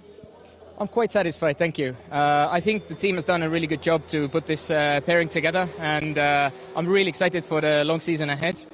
So far it's been hard work ever since this morning. So yeah, we're basically just keeping our head down, doing our job, and expectations are sure high, but at the same time we need to make sure that we don't skip any steps and we do everything properly. So yeah, we saw a few things already that we could work on, and we approach it like professionals have to. So at the moment, also from this qualifying, there were bits and pieces that could have been better. Back to the drawing board to analyze and trying to ever be, pursue that like perfect lap time, which is never possible. So I'm happy now. I'm content, but for sure excited to see what's ahead of us. You certainly got a great driver lineup here. You said earlier in your conversation there that this morning was quite difficult. What was difficult this morning during the sort of free practice sessions? Yes, well, we saw a few technical troubles, let's say. It's still circuit racing, it's motor racing, so things come to you, you need to react. I would say good to get these kind of things done and over with early in the free practice, so that hopefully in the race will be all good. But yeah, Müllner Motorsport mechanics got down to it and fixed everything really fast, and we were already up to pace in free practice 1, and right now we're just still figuring out little bits and pieces for the race, and it might rain tomorrow anyway, so hey, it's really exciting. Yeah, there's a lot to come into the equation, and we've got a long way to go, Martin. Thank you so much. We'll catch up with you over the weekend. Appreciate it. A very cheery Martin Rupp there, and no wonder. And he mentioned that, the team have done a great job to put a really strong driver lineup together. That's so true. It's difficult now with it. It's such a packed motorsport calendar, trying to find the right drivers, trying to get everything to fit together with the package as well, the financial packages. It's not easy. No, but also, much like our life as commentators, trying to fit together what championships you're going to do for the following season. The drivers are often promised great things and they get dropped, and you got your dream lineup and then the driver can't do it because they've had to take another championship. But for people like Martin, have helmet, will travel, will race. But they looked a very happy crew. Valsas, Fiedris, Martin Rupp and Julian Hans's having their lunch. And that's something that really plays into the mix as well. They'll help each other. And certainly for a driver who has GT3 experience as well as racing in GT4, anything you can get your hands on, they go for. Now, smoke coming away from the end of the pit lane. Those cars lining up to go out for the second session, if they are, something's got rather hot under the nose of the first of the two cars. Can't identify which one it is as yet, but that's not exactly what the doctor ordered. I mean, I dread to think it's coming from the engine compartment at the rear of the car. Is it the Ajith Kumar car? I can't really tell from the camera shot we're getting here in the Global Broadcast Centre. But we'll get a look with one of our roving reporters down in the pit lane. Diana Binks, I'm sure, will be hot-footing her way down to the end of the pit lane. It is quite a long pit lane here at Mugello. It is, and one of the reasons we can't identify the car is the climb from the pit lane to the pit exit is so much that we can only see the windscreen stripped and the roof and the rear wing of the first car waiting at the pit lane. The smoke has dissipated, but what was causing it? One of our camera crew, I think that's Seb. 888. Okay. As I'm getting closer, let me just see. They've just walked away from the car, so I'll try and find out from the guys in just a few seconds, if you just give me a couple of seconds. Okay, here. Cineulagam Racing, and that was out in the first session yes. with, well, waiting for the second session, but it's the second car in the line. We're just watching the sort of smoke coming out of the car. Do you know what the issue was? They think something with the oil, so maybe a little bit too much oil or something like that. Should be fine. The first car has it as well, you see? Ah, yes, we can see that as well. Thank you so much. The Red Camel Jordan, the number 909 as well, has got a lot of smoke coming out the back, as has the 888. So they're saying it's an oil issue, and the cars have just actually left the pit lane now to head out onto the track. No, they should just put a little bit too much in. That's no problem. Better than not enough. There we are, how to fill the gaps between qualifying session 1 and 2 with some drama. We've done that very well indeed. But the car's pressing out now, of course, with a completely different driver on board. We swapped from driver 1 to driver 2. And again, what you see as you work through to your more experienced drivers, just the way they can attack as soon as they get out onto the circuit. Air temperature, remember, was not particularly warm, not particularly cool. It was very, very comfortable. Maybe grey, 16.5 degrees, but even in these temperatures, they're still trying to get some heat into that rubber first thing. And Red Camel's Jordan pushing on Rick Breukers at the wheel at the moment. Remember, Father Evo will not be taking part this weekend after a little tumble off his e-bike. So he'll be the one pacing around in the garage, the one wearing the neck brace. And for the crew, Fabian Dance and Evo and Luke Breukers, it's their turn to get as much track time as they can. Where do they want to be? On pole. Where are they at the moment after the first of the 3 qualifying sessions? 5th in class. Oh, Rick Breukers really pushing on this out lap. Straight away looked really feisty, warming the tyres as much as possible. Rick's a seriously special driver, a double winner at the Rolex 24 at Daytona for Grasser Lamborghini. Quite a long time, I mean, 5 and 6 years respectively. Yeah, 2018. 18 and 19, yeah. Also won the 12 Hours of Sebring again for Grasser Lamborghini, did the double in 2019. Quite a remarkable record, winner overall at the Dubai 24 Hours and many other accolades. He's the gun driver in that car. His brother Luke is pretty close. His brother Luke is a strong driver as well, but Rick is their star driver, and he's quite interestingly got to the front of the queue to make sure he could get clean air and get going straight out of turn 15 now and get onto a flying lap quickly, because you just never know. If the heavens open, you do not want to be caught out. Yeah, what we can't tell from the commentary box is the relative humidity. We can only see the clouds in front of us, which is over the second half of the circuit. We're looking across the start-finish straight. But Rick, and you know just the way they run that team, Red Camel Jordans, nothing is left to chance, and they wanted to be out first. They made sure they got their car to the end of the pit lane first. It was a brief scare as we had smoke coming from the rear end of both that car and the Cineulagam Racing example. It was tucked in behind as they sat and waited, but as soon as they went on the track with a puff of smoke from the pair of them, the smoke has desisted, and now it's clear track ahead of Rick Breukers, exactly what the team doctor ordered. It's interesting, the Red Camels team, they drove an Audi GT3 car in conjunction with Juta Barcelona, and speaking to the guys after the race, they actually were going, yeah, it was fun, but we love our Porsche Cup car. We actually enjoy the way it drives more, and we're not going to keep GT3. We're going to keep going with our Porsche Cup car. They just love it, and these 992, these Porsche Cup cars of any generation, but especially this 992, the more seat time you get with it, the better. That you watch all the top Mobil 1 Super Cup drivers. More often than not, they have another national program alongside it, so they'll do. Usually, it's Carrera Cup Germany. If you watch a Carrera Cup Germany race, it looks like a Super Cup race with different stickers. And that is all to do with seat time and track time. The Super Cup guys don't get much of it on an F1 weekend, so that time in the car to find out just the nuances and tricks of this machine is so important. No, absolutely so. And in recent years, the Scandinavian series has picked up. The series in the Netherlands growing and really throwing out some great drivers as well. Of course, the British series, the Italian series, the French series. I could go on. I could move away from Europe. North America, Asia, Middle East as well. Plenty to play for. And a big scene for GT3 Porsches and et al. Down in Brazil as well. Their GT3 Cup's been going for a decade and more. And Rick Breukers, the fastest time of all, 1 minute 50.567 seconds. Top of the charts, Red Camel Jordan. They started the session in 5th. It's the second of the 3 qualifying sessions, and on aggregate, they are now topped by not a lot. We're talking just about 0.05 of a second. but on that first flying lap, I mean, it's not a surprise to see Rick put that time in, A, because we know of his record and his credentials, but B, he just looked up for it the minute he came out of the pits. And interestingly, he's just backed out of the second lap. So was it a plan to do one and done and keep life in the tyre? I mean, 100% sure that's the case. You know, I dare say Rick could go and pick off a 10th here or there, but he's of the driving calibre that he's not going to find huge amounts of time, simply because he can get onto his ultimate pace super, you know, at the first time of asking. He's not building up to it, so why not save a bit of life in the rubber, hand the car over and see how it can finish the third qualifying session. If you're just joining us, it's the 24H series, it's the 12 hours of Mugello. This is qualifying day, 3 15-minute qualifying sessions. And it's about aggregate, that's how the grid will be decided. So you need a good run in all 3 of the sessions. Who's going fast out on track? I'll tell you who's going fast. It's Porsche Baltic. Great looking car, yellow, sort of acidy yellow with 3 colour bands down at the bottom of the doors. And Robert Kubica is putting a very, very good lap together at the moment. It's down, sitting in 6th on aggregate, but he's certainly going to be propelling it up the order.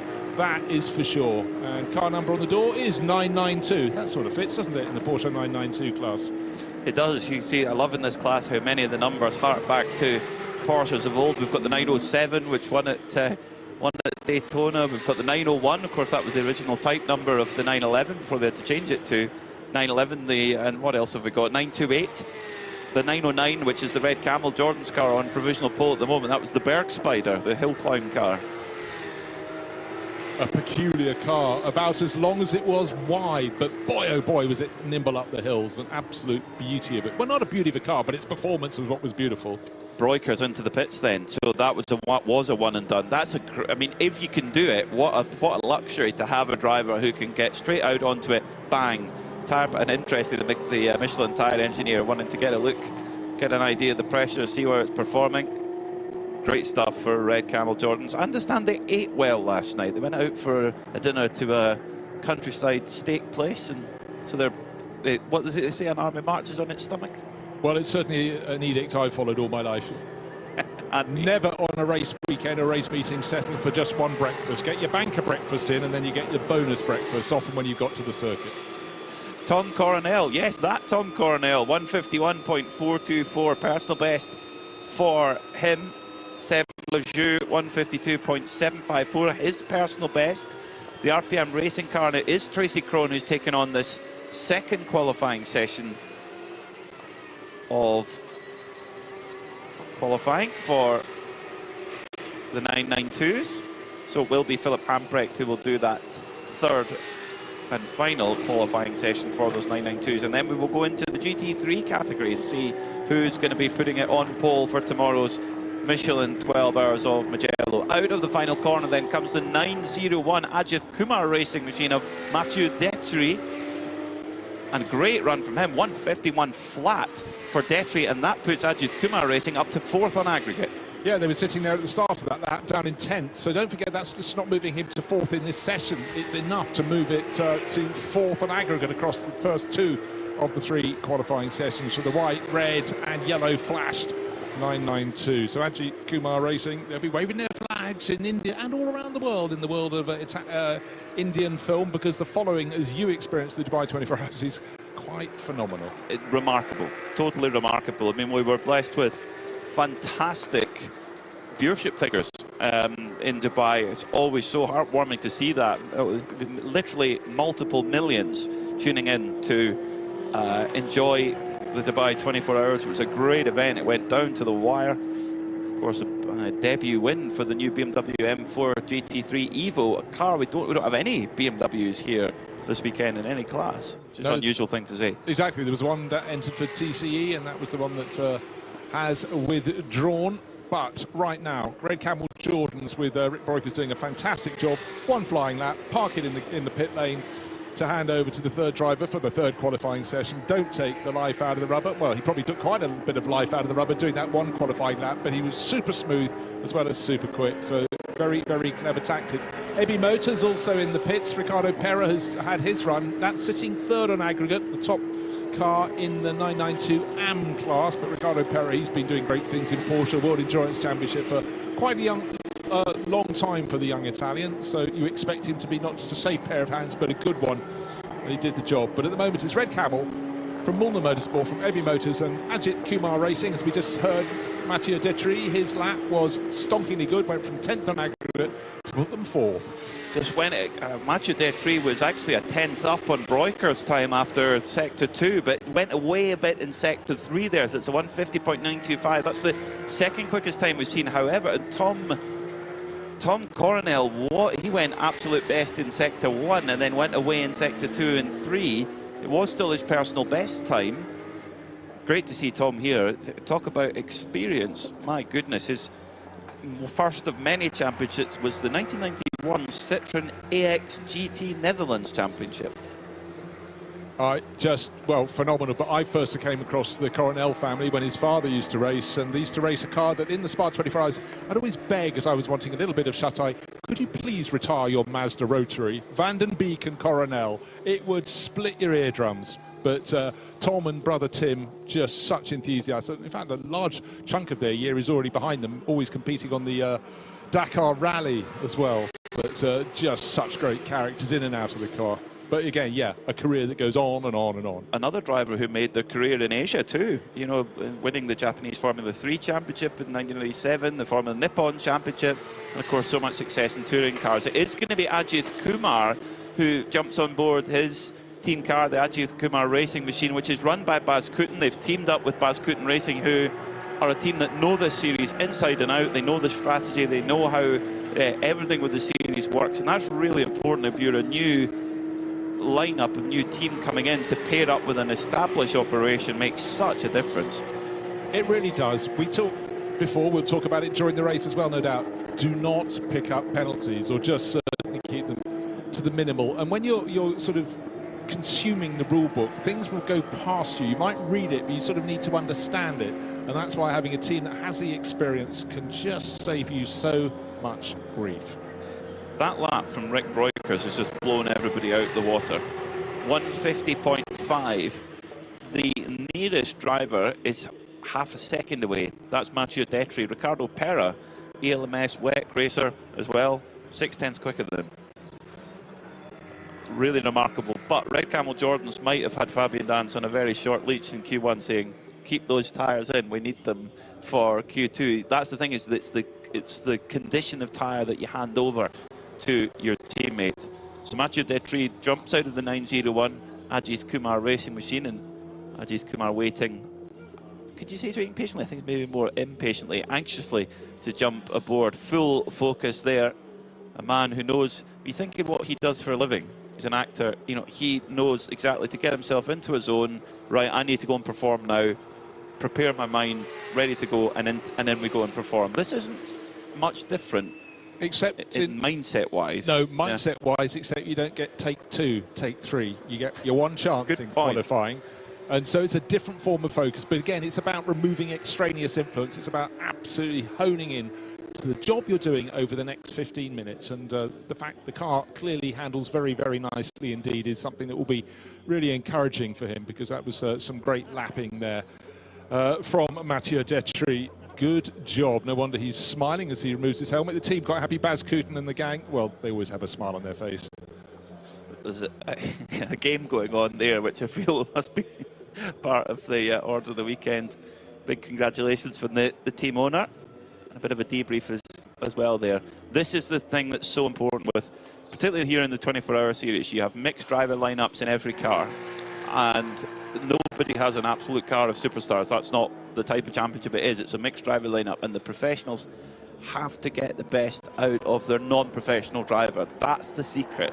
That is the absolute key to multi-class and multi-category racing. It's your lowest common denominator. Raise the talent, the standard of that, and that is where your biggest gains come. The pros, they might pick up a 1/10 of a second here or there according to a slightly better lap or a slightly worse lap. However, it's making sure your least experienced driver, can benefit. Not everybody listens, and we were talking when we were having lunch about the benefit of some drivers that you can see them learning but not very fast, and they suddenly click, maybe year 3, year 4, doesn't matter when, with whoever is the pro, the person who's advising them, and then suddenly the AM driver makes leaps and bounds of performance improvement. And You see it year in, year out, and it's just great for a driver who's possibly come to racing after a successful business career, and they sort of plateau, and then suddenly they find the key to that next level.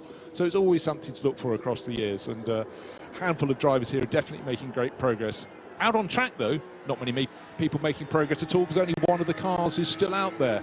Everybody's back in, apart from HRT Performance. They're 6th in the category at the moment. One of the two Titarenkos, that Sergei, at the wheel at the moment, but the clock is going to come to a halt in just over a dozen seconds. So session number 2 of the three qualifying sessions for the 992 class is almost at a close, and Red Camel Jordan's after an amazing lap from Rick Breukers.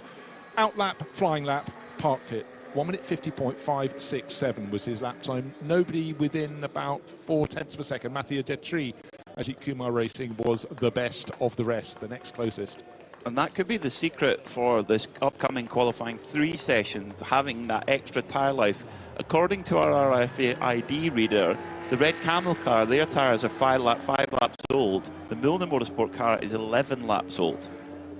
So that's really important. Actually, Martin Rump has set the best lap of both qualifying sessions, 150.443, about a 10th quicker than Breukers' time there, but of course on brand new tyres. The averages could not be tighter. Right now, going into this final qualifying session, Red Camel Jordan's lead by 12 thousandths of a second. That's how close it is between Red Camel Jordans and Milner. And then just a 10th further back from them, you've got Ebby Motors in the lead, and they're the leaders in AM. 973 Ebby Motors. Quite a remarkable job from that crew. Ajith Kumar, they set in a 4th on the averages at the moment, just 0.4 of a second off pole. Homeguard are 151.9, they're 0.8 off pole on the average at the moment. HRT number 928 at 152.3, so they're 1.2 off pole. So they're probably not necessarily going to turn that around in one qualifying session, bearing in mind that it's the averages, but very, very tight indeed between our front runners. Dana Binks has more for us down in the pits.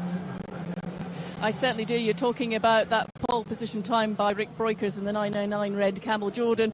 Rick, lap 2, you put in a very, very, very quick lap.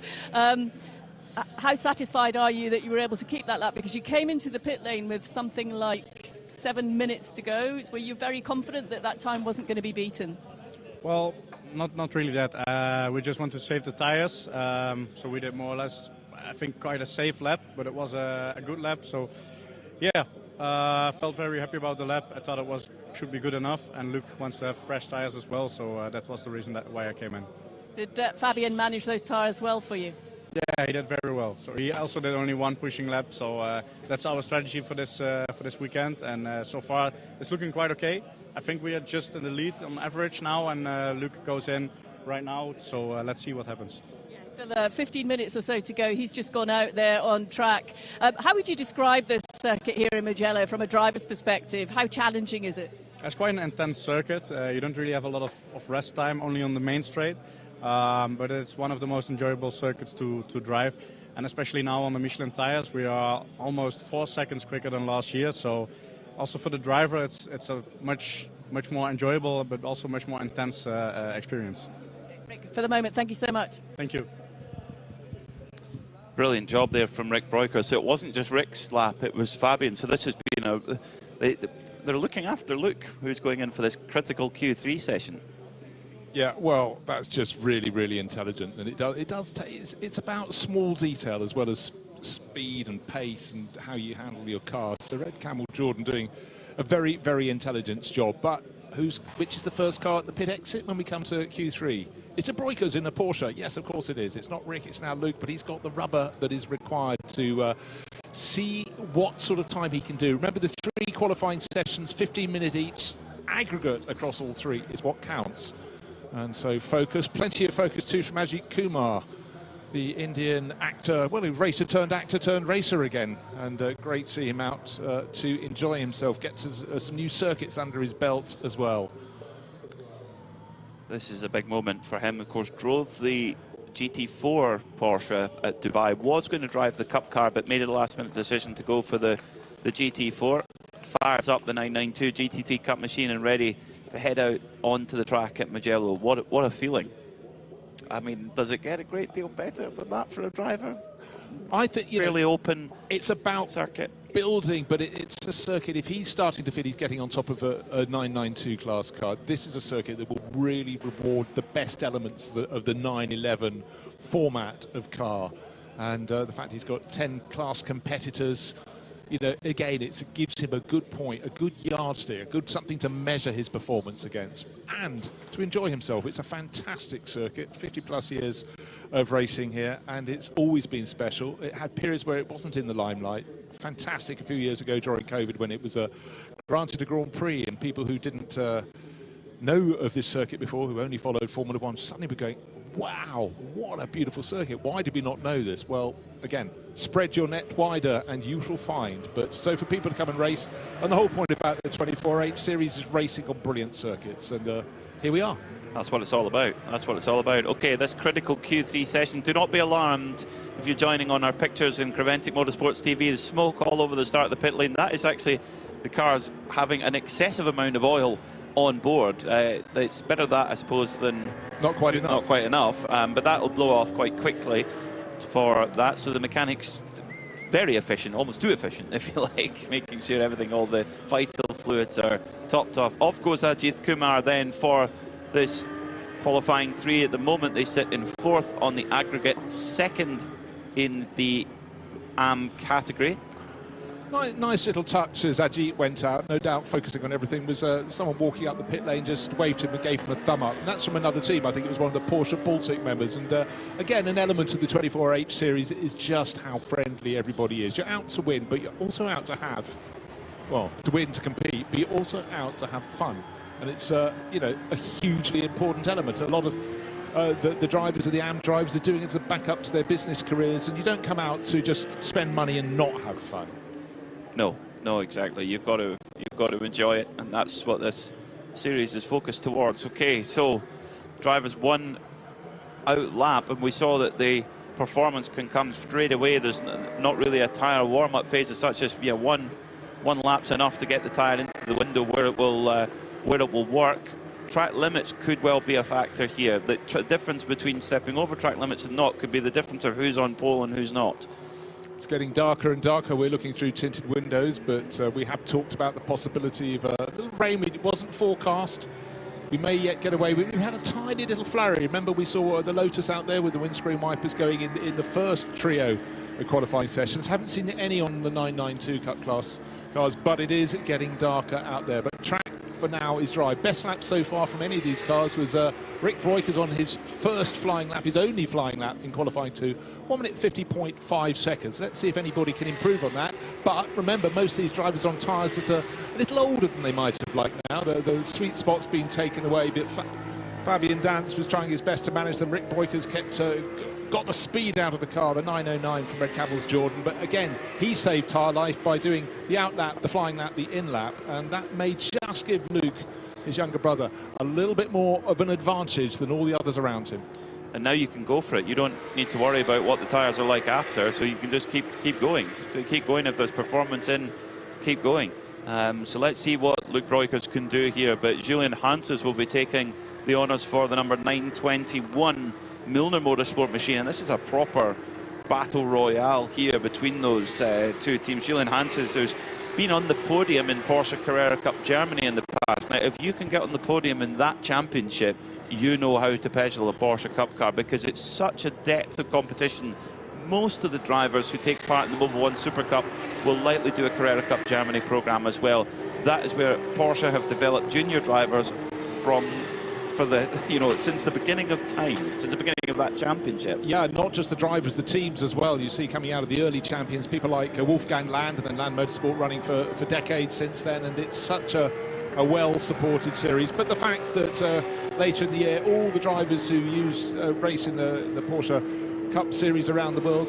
They're accustomed to the rubber. They'll be allowed to race in the special event run by Creventic at Spa first weekend in September. So expect the fields to be very, very big indeed. And it's again, not just the size of the field, it's the experience of the teams that run them. They know what they're doing after years, in some cases decades, in the sport. So waiting for the first flying lap to go on the board in this session, 1 minute 52.2 from Luke Breukers, next car across the line. Just in the background of the shot, who's going to be next? It's Paul Meyer, 1:51.8. So his was slightly faster. Good to have the Dutchman back in racing again. He had a few years away, and good to see him out to play again. And that puts Seb Lejeune Racing, that number 888, up into second place on aggregate. Are we going to get many improvements? Well, let's wait and see. A little bit late to parade is Philip Hamprecht, who's just exited the pit lane. So knowing that it's not going to be a full 15-minute run, so deciding to try and get a little bit of a gap in traffic, possibly. As up over the line comes Julian Hanses, 1:51.686. So that's that's quite a bit quicker than the Red Camel Jordan's car, 6/10 quicker, and that puts Milner Motorsport ahead on the average by a good margin. By 1.3 seconds. Is that right? Hold on, Red Camel Jordan's has just right.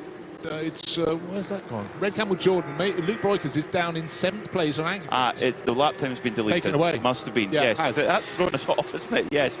So we haven't had a confirmation on the timing screen, but there are lap times that have been deleted in qualifying. So right now, Julian Hanses, his lap stands at 1:51.686. So the former podium finisher in the Carrera Cup Germany, he is going well. You look at the drivers who have won that championship: Jörg Bergmeister, Timo Bernhard, Mark Lieb, Kevin Estre, Nick Tandy, Lauren Heinrich, Thomas Preining, Julian Handler. Quite an illustrious list. That gives you an idea how strong a championship that is. I tell you, if you want to see a look at panic, look at a couple of commentators when they're looking for a driver that appears to have disappeared from the screen. There we couldn't see Red Camel Jordan because they tumbled down to 9th place on average. We got change at the top because Luke Breukers, wow, 1:54.4. So suddenly 51.4. Suddenly they're on top. Red Camel's Jordan by under 1/10 of a second from Milner Motorsport. Julian Hanses will be on, and Shelter Hoffner just putting in a fantastic run for MDM Motorsport to put them 3rd on average. So the young Dutch racer sharing with Tom Coronel and Jan-Jaap van Roon,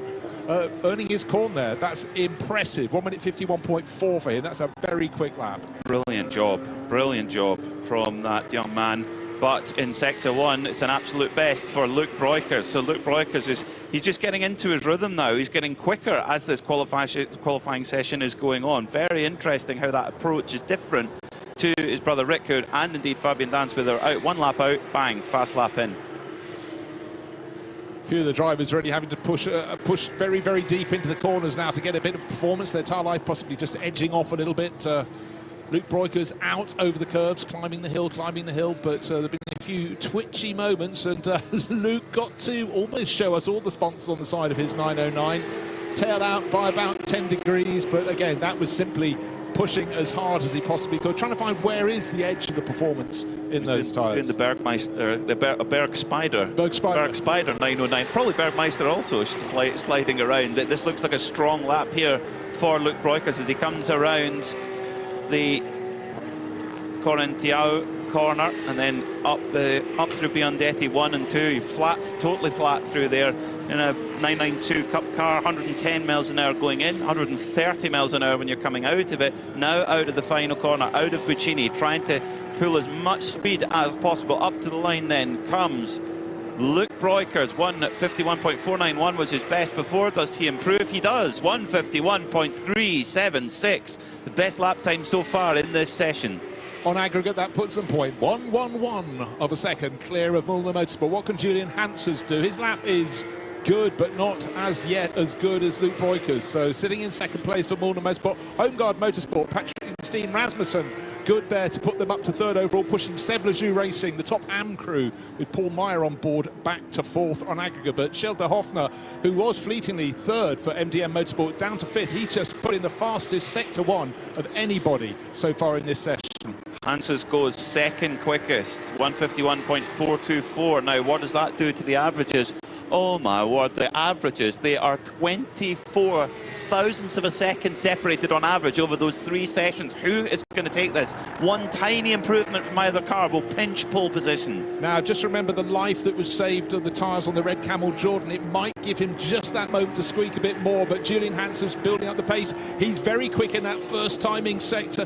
Waiting to see what we're going to get from MDM Motorsport, Helter Hoffner, who's down in 5th place at the moment. But he was fastest of anybody in Sector 1, improved on his best time in Sector 2. This is car number 965, MDM Motorsport, pressing on just down to Puccin, the final corner to go, where the corner arcs to the left and goes down the hill, down the hill, down the hill, and eventually it's about how tidy an exit he can get as he comes onto the start finish straight. Grab a bit of curb, but not much. Neat, tidy. Is it going to be quick? Is MDM Motorsport going to stay down in 5th? I don't think so. Up to the line he goes then. What is it going to be then for Jelte Hoffner? It's a 151.4. That puts that MDM car 4th on the average lap time. Very strong performance from Jelte Hoffner.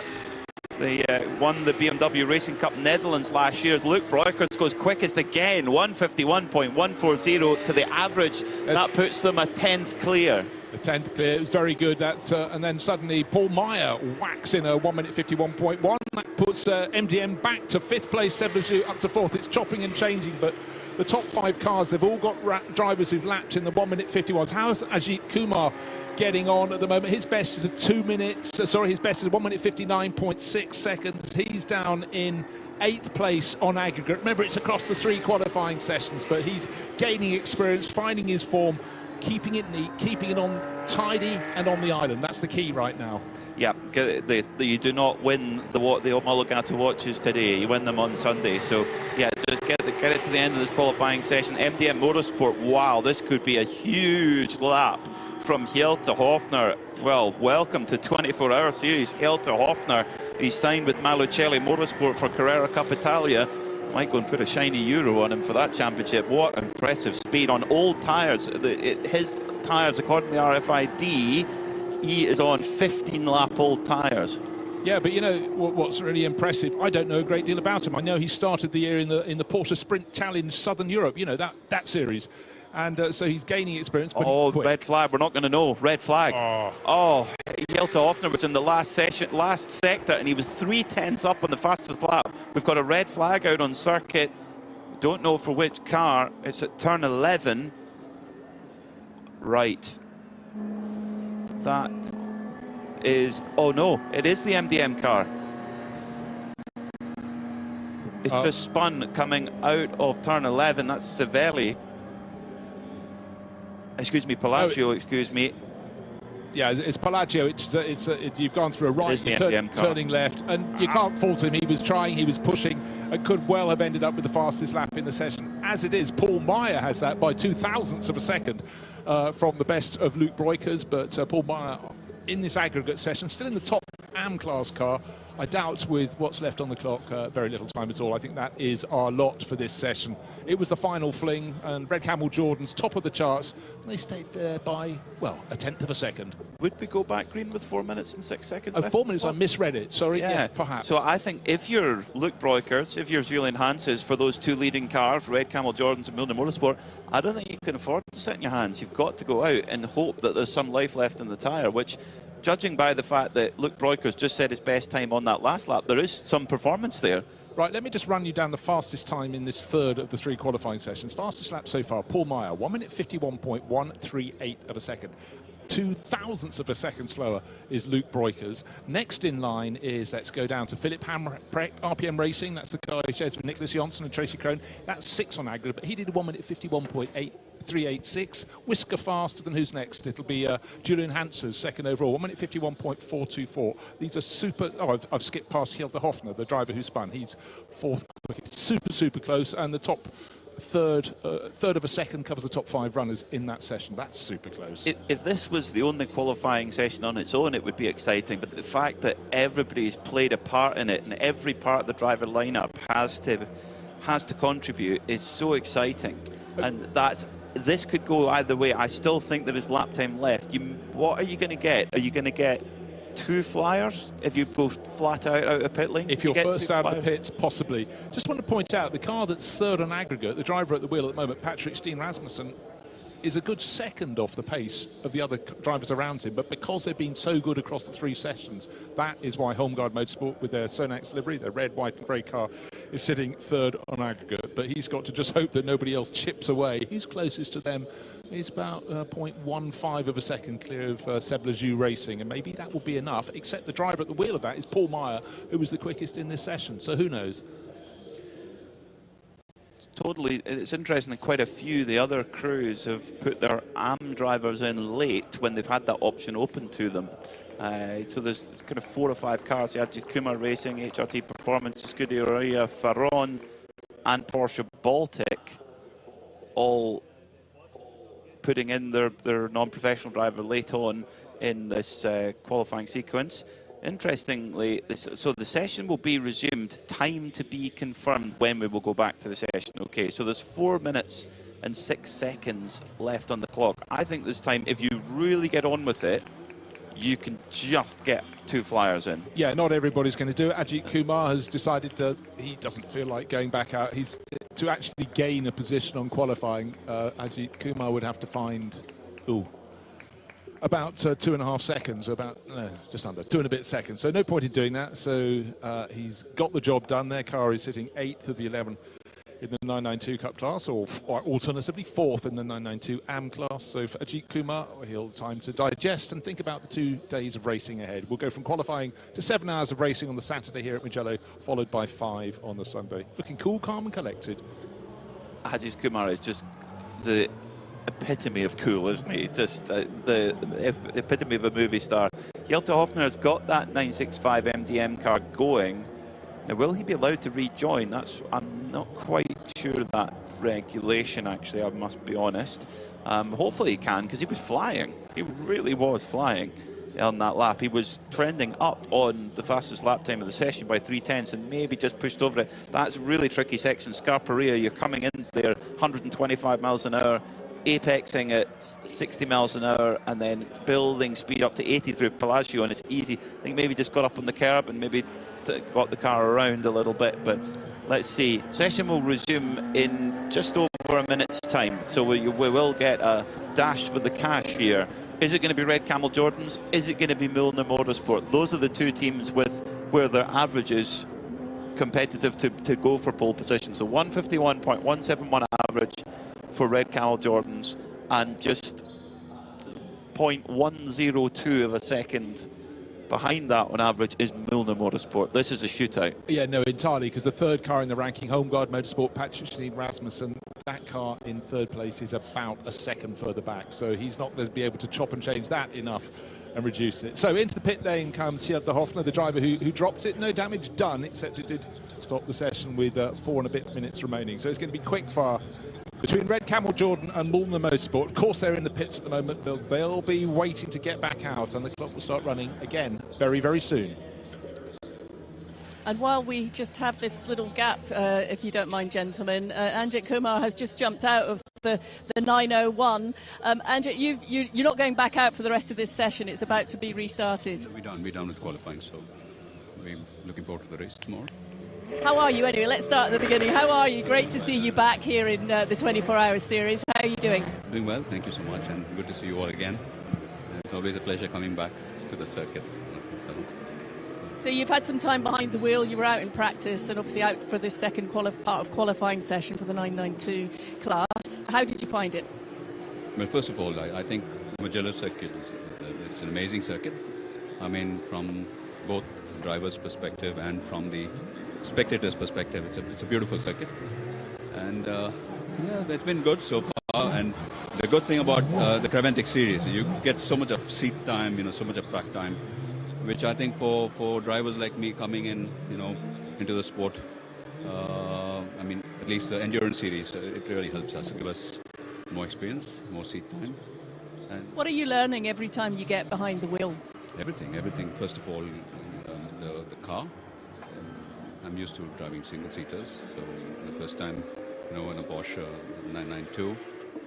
So first get to understand the machine, and then I think learning the circuits is 20% of the job. So 80% is getting to know your car and getting to drive it better. So And how have you adapted to the endurance racing? You said you did a lot of time in single-seaters. How have you adapted to the endurance racing when you've got, you know, teammates and another team effort behind you? Yeah, like you all know, it's a completely different format. Single-seaters, although motorsports is a team event, I mean, but single-seaters more about individual performance. Here, you know, and thanks to Fabian, Matthew, Bascotten Racing, they've been so helpful, sharing data. You know, getting me to where I am currently from where I started. So it's been a good journey so far. And it's not just about your personal lap times. You need to keep the equipment, you know, safe so that your teammates get to. There's so much involved, and it's a pure team sport. Endurance racing is a pure team sport. Is that the biggest thing? The whole fact that it's a whole team effort. You've got the whole team behind you that makes you want to. I didn't get you. I'm sorry. I said, is that what keeps you wanting to be involved in the sport, having this whole team effort and the people around you? Yeah, I mean, I'd like to be involved in any which way possible. So for now, it's as a team owner and a driver, and let's see how it goes. And so I'd like to be involved with the sport for many years to come. Well, we hope you are too. It's great to see you. We'll see you for sure over the weekend. Thank you so much. Back to you guys. Brilliant. Ajith Kumar smiling. What a polite man he is, and I'm sure he's enjoying his 24-hour series adventures. Right, shootout here for 992 pole. Luke Breukers for Red Camel Jordans, 909 versus Julian Hanses for 921 Milner Motorsport. Are they going to get the second flying lap, Bruce Jones? That's the question. I don't know. It's going to be very, very tight.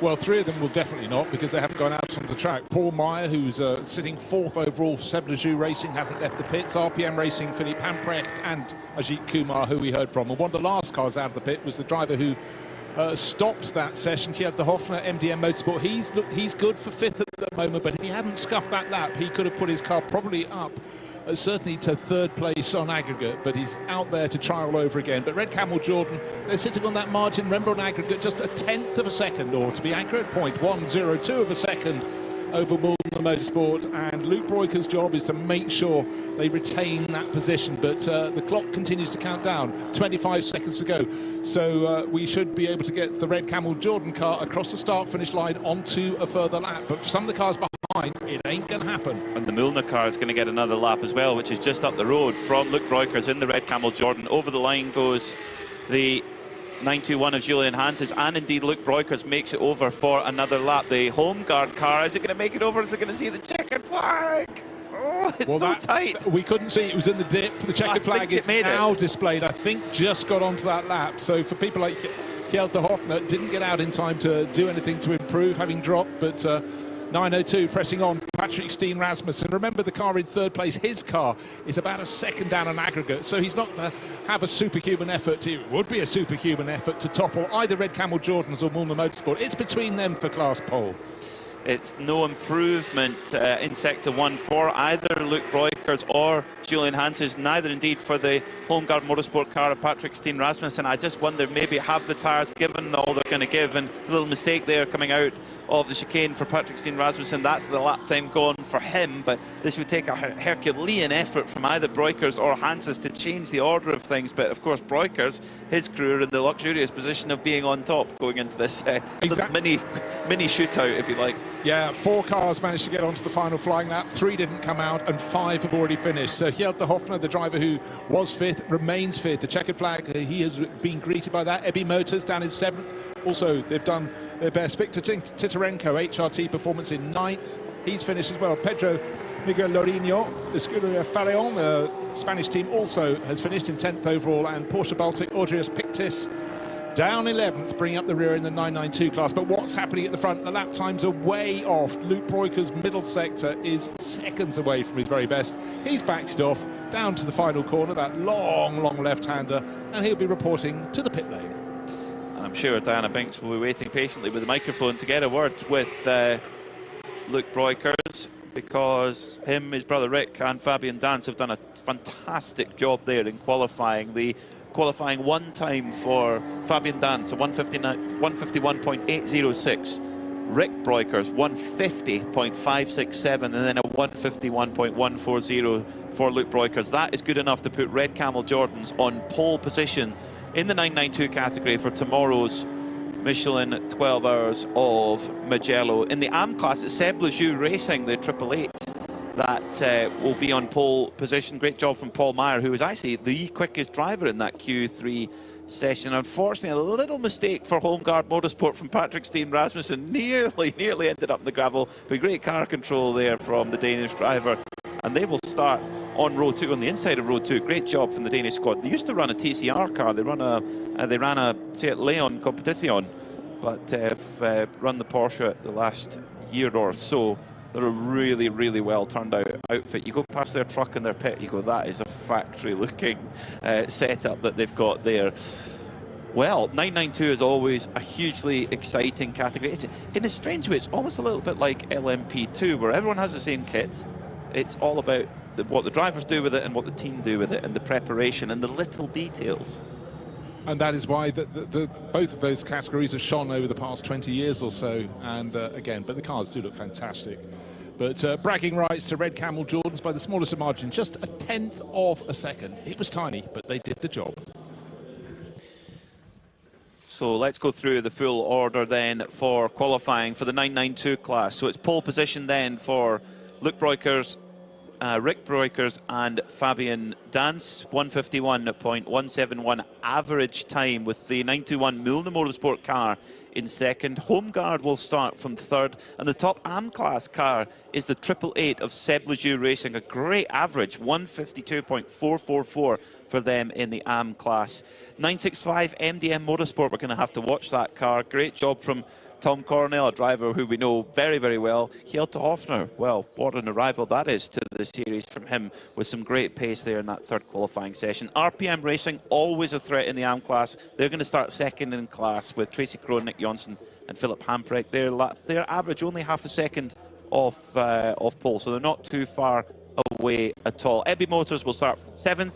Ajith Kumar Racing start in 8th.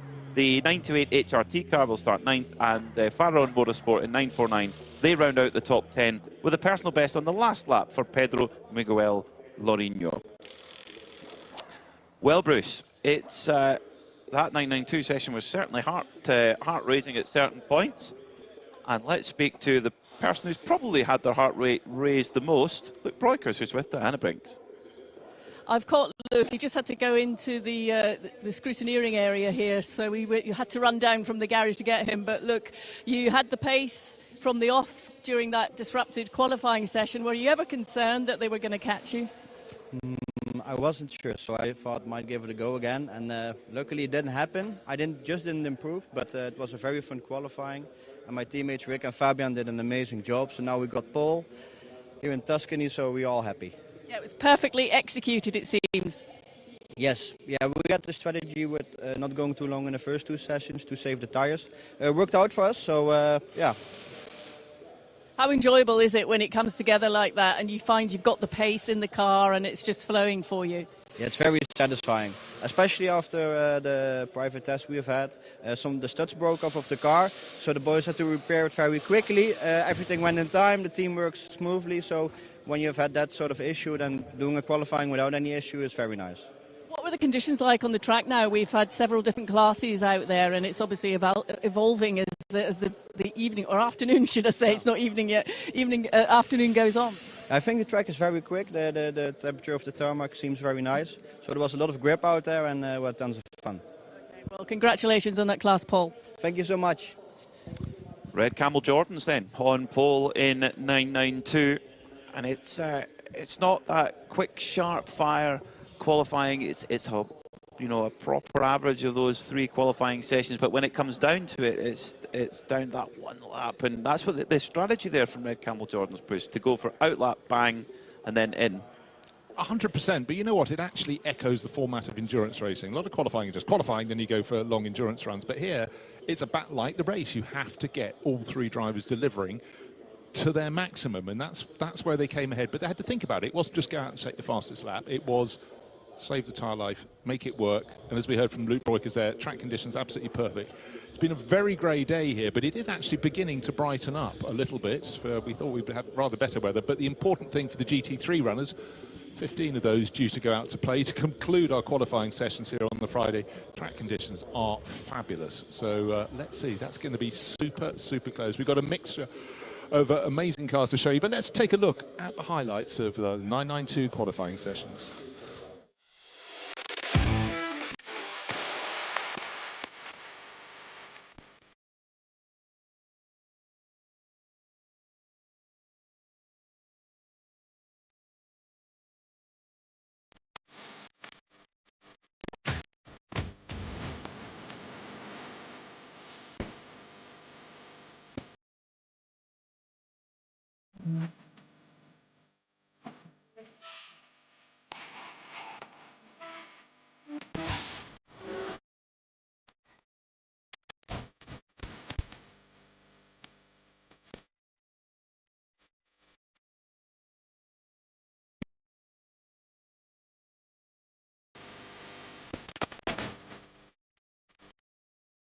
So now it's time for GT3 qualifying. This is where we will see who will start on outright pole position for tomorrow's 12 hours of Mugello, the Michelin 12 hours of Mugello. We've seen some rapid times in free practice. We've heard about some very quick times in testing as well.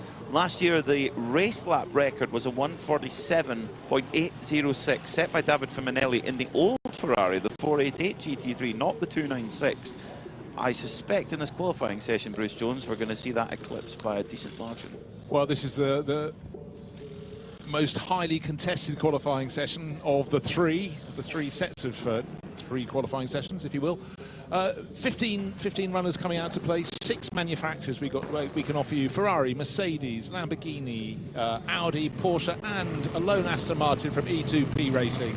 It's Rolling Thunder, and a bright green metallic Mercedes leads them out of the pit lane. Manuela Gostner at the wheel of that, the all-family run Italian MP Racing Mercedes. But who's going to come out on top? 3 15-minute qualifying sessions. It's going to be very, very quick fire. And of course, as we've seen for the other classes, you combine the best 3 runs in each of those 15-minute qualifying sessions, do some maths, and then at the end of it, you find out who's fastest of all. But we had the one slip-up that brought out a brief red flag for the Porsche 992s. Will we get through these 3 unscathed? There's more. You can have an excuse of traffic, but if everybody's running at fairly close pace, they shouldn't really trip over each other unless someone's late out of the pit. So it should be no excuse about being blocked. It's about how you're getting the most out of your Michelin rubber. And this is the most numeric class, the GT3. We have 15 cars entered, 15 cars going out for qualifying. Factory-built machines for some of the best manufacturers in the world. The Porsche with their 992 GT3R, fresh off a GTD Pro victory at Sebring. In fact, we have one of those drivers in the Proton Huber competition, car number 73, Klaus Bachler, fresh off that victory, and here at Mugello, the life of an international sports car racer. But they'll be up against the Ferrari of Aero Motorsport, a new comer to the Michelin 24-hour series. We saw them in the Middle East at Dubai, but they're here for the full European season. Dwight Merriman, former Rolex 24-hour winner on a couple of occasions, and Sebring winner as well. He's brought the Aero Motorsport team here with, they've got one brand new Ferrari and they've got one lightly used Ferrari in their operation. They're taking this very, very seriously, and they're going to be a force to be reckoned with. And they're not just impressive in the pit lane, out on the track as well, but in the paddock too. Very, very fine catering facility they have. We haven't dared stick our head inside, but again, the level of professionalism and the whole slideshow as well, increasing with every year. Right, serious stuff is happening out on the track. The first car set a flying lap, Manuela Gostner, outlap 2 minutes 1.9. We'll see times way, way faster than that. And for some of the drivers, it's about hanging back, making space. You gauge who is the driver in front. But just remember, when you have the 3 qualifying sessions, the least experienced, if you're having a 3-driver lineup, is the driver in this first of the 3 qualifying sessions. Alexander Prince in the Hoffer Racing Mercedes, just behind Lisa Clark in the Gulf-coloured Ferrari 296 GT3 for Pellin Racing. Has just got past then, out onto the warm-up lap. We saw Lisa race here last year in the Ferrari, in the 488 Ferrari, and stepping up to the 296 GT3. She's raced in Ferrari Challenge for many years. She even has a dog called Enzo. That's a Ferrari fan. It's not called 296. No, I think Enzo's got a nicer ring to it, I think, to be fair there. A golden retriever as well. Have you seen the film with the golden retriever called Enzo? Art of Racing in the Rain? I'm getting a blank look. Oh, God, here. A long time ago. Yes. Oh, gosh, yeah. Yeah, that's where Enzo comes from. So, nobody quite... Well, in fact, 1 or 2 laps already, and we've got a Cuba Motorsport. Oh, dear. Car 73. Your Dressau. It's the orange and purple Proton Huber machine. Jorg, the driver with the most life experience in this car. He's got experience in this championship, in the Michelin Le Mans Cup, Italian GT, Porsche Sport Cup, etc. He's been elected to take the qualifying honours. No harm, no foul, though. Just a little spin, no damage on the car from what we can see. May have to... Have they picked up any grass on the front of that car? Not sure. Manuel Gosner goes to the top of the timesheets and is immediately usurped by Juta Racing's Tim Muller. So it was a 151.1 for Gosner, Muller 149.1. Oliver Campos for E2P Racing and there Aston Martin a 154.409 at the moment. ARC Bratislava's Zdeno Mikuláško suddenly bangs in the second fastest time. He's under a tenth. He's, in fact, 500ths of a second behind Tim Muller in the Juta Racing Audi. So it's ARC Bratislava in that second place for Mikuláško in that yellow and multicoloured Lamborghini. So good manufacturer variety. And Manuel Gosner, by dint of being first driver to do 2 flying laps, is sitting in third place at the moment, just ahead of Dwight Merriman in the Era Motorsport Ferrari. Dwight Merriman, 151.688 for him in that Ferrari. What's interesting is the fastest 992 drivers are about the same as the AM drivers in the GT3. Keep that in mind over Saturday, Sunday, because that's going to be really important for the multi-class situation. Red Ant Racing, last year's 992 champions, they've moved up to a GT3 car, a Mercedes AMG, and they've just gone to the top of the timesheets. Kobe de Bruyker, 148.493. That is quick. Yeah, puts him about 6-7 tenths of a second clear of the rest. And again, it's great. We were talking about this as we were walking in from lunch. It's all about food with me, isn't it? Have you noticed that? And it was about, you know, the race for so many years in 992. Fancy to move up to GT3. Not everyone likes it. Some do. Actually, we heard from, of course, Red Camel Jordan preferring to race a 992, but for a lot of people it's an aspiration. They'll see if they can make it work. Get loads of track time, of course, in 24H series, which is another factor, more of a chance to learn. Lisa Clark getting out of the way there, the heart of racing, Mercedes looking menacing, and she gave it space to go round, but that's sitting down in 13th place with Ian James, but expect the Anglo-American to pick up the pace as he goes. He needed a bit of track space there, so slightly compromised, but just waiting to see when he puts a flying lap on the board. The one he's done so far is a 1 minute 58.2. That's an out lap sort of time. The fastest laps are now down 1 minute 47.59. Alexander Prince, the Hofer Racing Mercedes, the top. That's a great looking car, gunmetal with sort of pink contrasting elements on its nose and flanks, but that's by far the quickest lap, 8 tenths of a second clear of the rest. Underneath the race lap record set 3 years ago by David Fiminelli, 147.806 in the Ferrari 488 GT3. Over the line comes Ian James. Where does he go? He goes 7th quickest. He was quickest in sector 1 there of anybody, 149.385. So a little bit, about 1.8 seconds off Alexander Prince in the same car, of course, in a Mercedes AMG GT3 Evo. Yeah, but remember we saw him having to take the wide line in the descent down to Savelli to go past Lisa Clark's pale blue and orange Ferrari. That's certainly compromised, and it's also about, we've talked about this, about being out of position for Savelli, because then of course you're winding it up through Arrabbiata 1 and 2, and if you just don't carry the momentum in, it's a bit like turns 2 and 3 at the Barcelona circuit as they go up the hill and keep turning to the right. If you're not on the racing line at the bottom after a sort of first, second corner sort out, you know, that lap is really compromised. Alex Prince is going even quicker here. He's just gone an absolute best in sector 2. Personal best in sector 1, so this is a really quick lap from the Mercedes driver, but also a Mercedes driver in Ian James. This is a bit of a, I'm going to hesitate to say a weekend off, but comparatively, comparing to running an Aston Martin Valkyrie hypercar in the World Endurance Championship and in the IMSA WeatherTech Championship in GTP. This is a comparative week off as Alexander Prince, wow, 147 flat for the Swiss driver. So what we know, of course, is Hofer Racing have got a fantastic setup for the dry. However, tomorrow and Sunday are due to be raining here. But I guess what Ian James has been missing is that wonderful ear-splitting V12 sound from the Valkyrie prototype. But settling down, his next lap was an improvement on the first lap. That's all you could ask. But down in 9th place for Heart of Racing. But Hofer Racing clear at the moment on aggregate by half a second from Heart of Racing. Oh, there, Ian James, he suddenly improves. There he is, looking at him down in 9th. That second flying lap, third flying lap, he's up into 2nd place. Do you think they've come on the radio saying, you're on the TV, yeah, let's go faster? And he's like, yeah, roger that. They're talking about you, do a good job. Right, bit of slipstreaming up the start, finish straight. Ferrari with a Mercedes tucked under the rear wing, almost can't separate them. And Red Ant Racing, Kobe de Bruyke up into 3rd place now due to racing.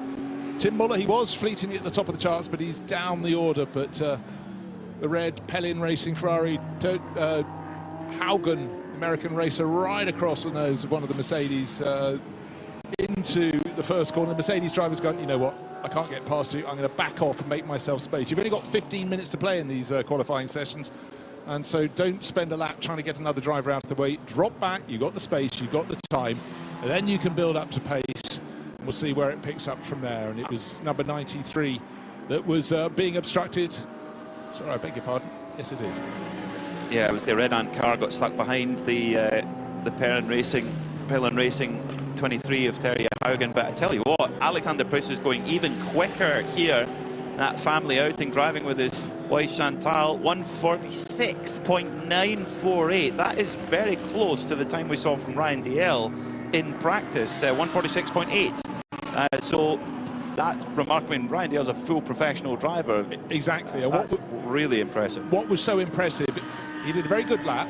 Then he did one that was even quicker, 1 minute 47.0. He's found about 5/100ths of a second. So improving, but again, great quality, great consistency. Ian James trying to fight back. He didn't have such a good middle sector, so his latest lap actually is his fastest. So he's been very close to his best, and now the gap between 1st and 2nd is 6/10ths of a second still. That just shows how well Alexander Prince has been going in the family car, the Hofer Racing Mercedes, top of the charts. It truly is a family outing in that machine. That's an AM-class car. Now, it is worth noting that there is a slightly different balance of performance for an AM-class car, but the Heart of Racing car is also an AM-class car, so they're identical. They run at 1,340 kilos. It's the heaviest GT3 car, actually, that Mercedes, but they get a slightly larger restrictor. They have 2 restrictors on the car. They're both 4mm bigger, which lets the engine breathe more and gives it more power. Just looking at the split of the fastest time to the slow, 1 minute 46.948 seconds. We mentioned the driver of that's Alexander Prince, but there's quite a spread down to Lisa Clark, who's 1 minute 54.9 seconds. So we're looking at a spread of 8 seconds or so from top to bottom at the moment. The session is coming to an end relatively soon, nearly just under 4 minutes. Is there going to be any change at the top? But it's really quite a margin, 6/10ths of a second between 1st and 2nd, between Alexander Prince and Ian James. It's Mercedes, Red Ant Racing in 3rd place, Kobe de Bruyke. Best of the rest, ARC Bratislava. It's yellow, it's colourful, and of course it's ARC Bratislava. It's Zdeno Mikuláško, 4th at the moment. Into the pits then comes Alexander Prince. I think you can say that is job done for him. Of course, driving with his father-in-law, Michael Kroll, Chantal's dad, and Maximilian Partot. I think that's the thing. If you're driving with your father-in-law, you don't think a bit under pressure. You don't want to make any mistakes in your father-in-law's car. Unless you've been selected to be the son-in-law because you're quick. Yeah, mate. I'm trying to be positive. Amazing job there from Alex Prince. I mean, you talk about a family effort. It's not just those in the car. The kids are there as well. They're all running about with the Hofer Racing uniforms on. Fantastic. The traditional pink flower. I think it's an orchid on the side of the car as well. It's on Chantal's helmet too. I'll bow to your knowledge on that one. Heart of Racing still pressing around the blue and the blue Mercedes AMG with the yellow flashes on the nose and on the tail. Ian James pushing on, but he needs to find. He's 7/10ths of a second down on the best from Alexander Prince, but equally he's a whisker clear. Was a whisker clear because he'd just been moved back. I was just checking to see where the change would come from. It comes from Kobe de Bruyke. So Red Ant Racing, get used to them being in GT3 all the years. Father Bert and sons Ayrton and Yannick have been competing in the 992 Cup class. But I would say they're putting a very good fist in, the Belgian team, to have a shot at this level. But of course, the car that's fastest already parked up in the pit lane. We've got just under 2 minutes to remain. Where's the improvement going to come from? Probably from people towards the tail end of the order, I would suggest. Fabrizio Broggi trying to pick up, getting the top 10. He's down in 12th. Olivier Campos picking up the pace as well. No, he does improve his time, but he stays E2P Racing in their Aston Martin down in the tail of the top 10 in 9th position.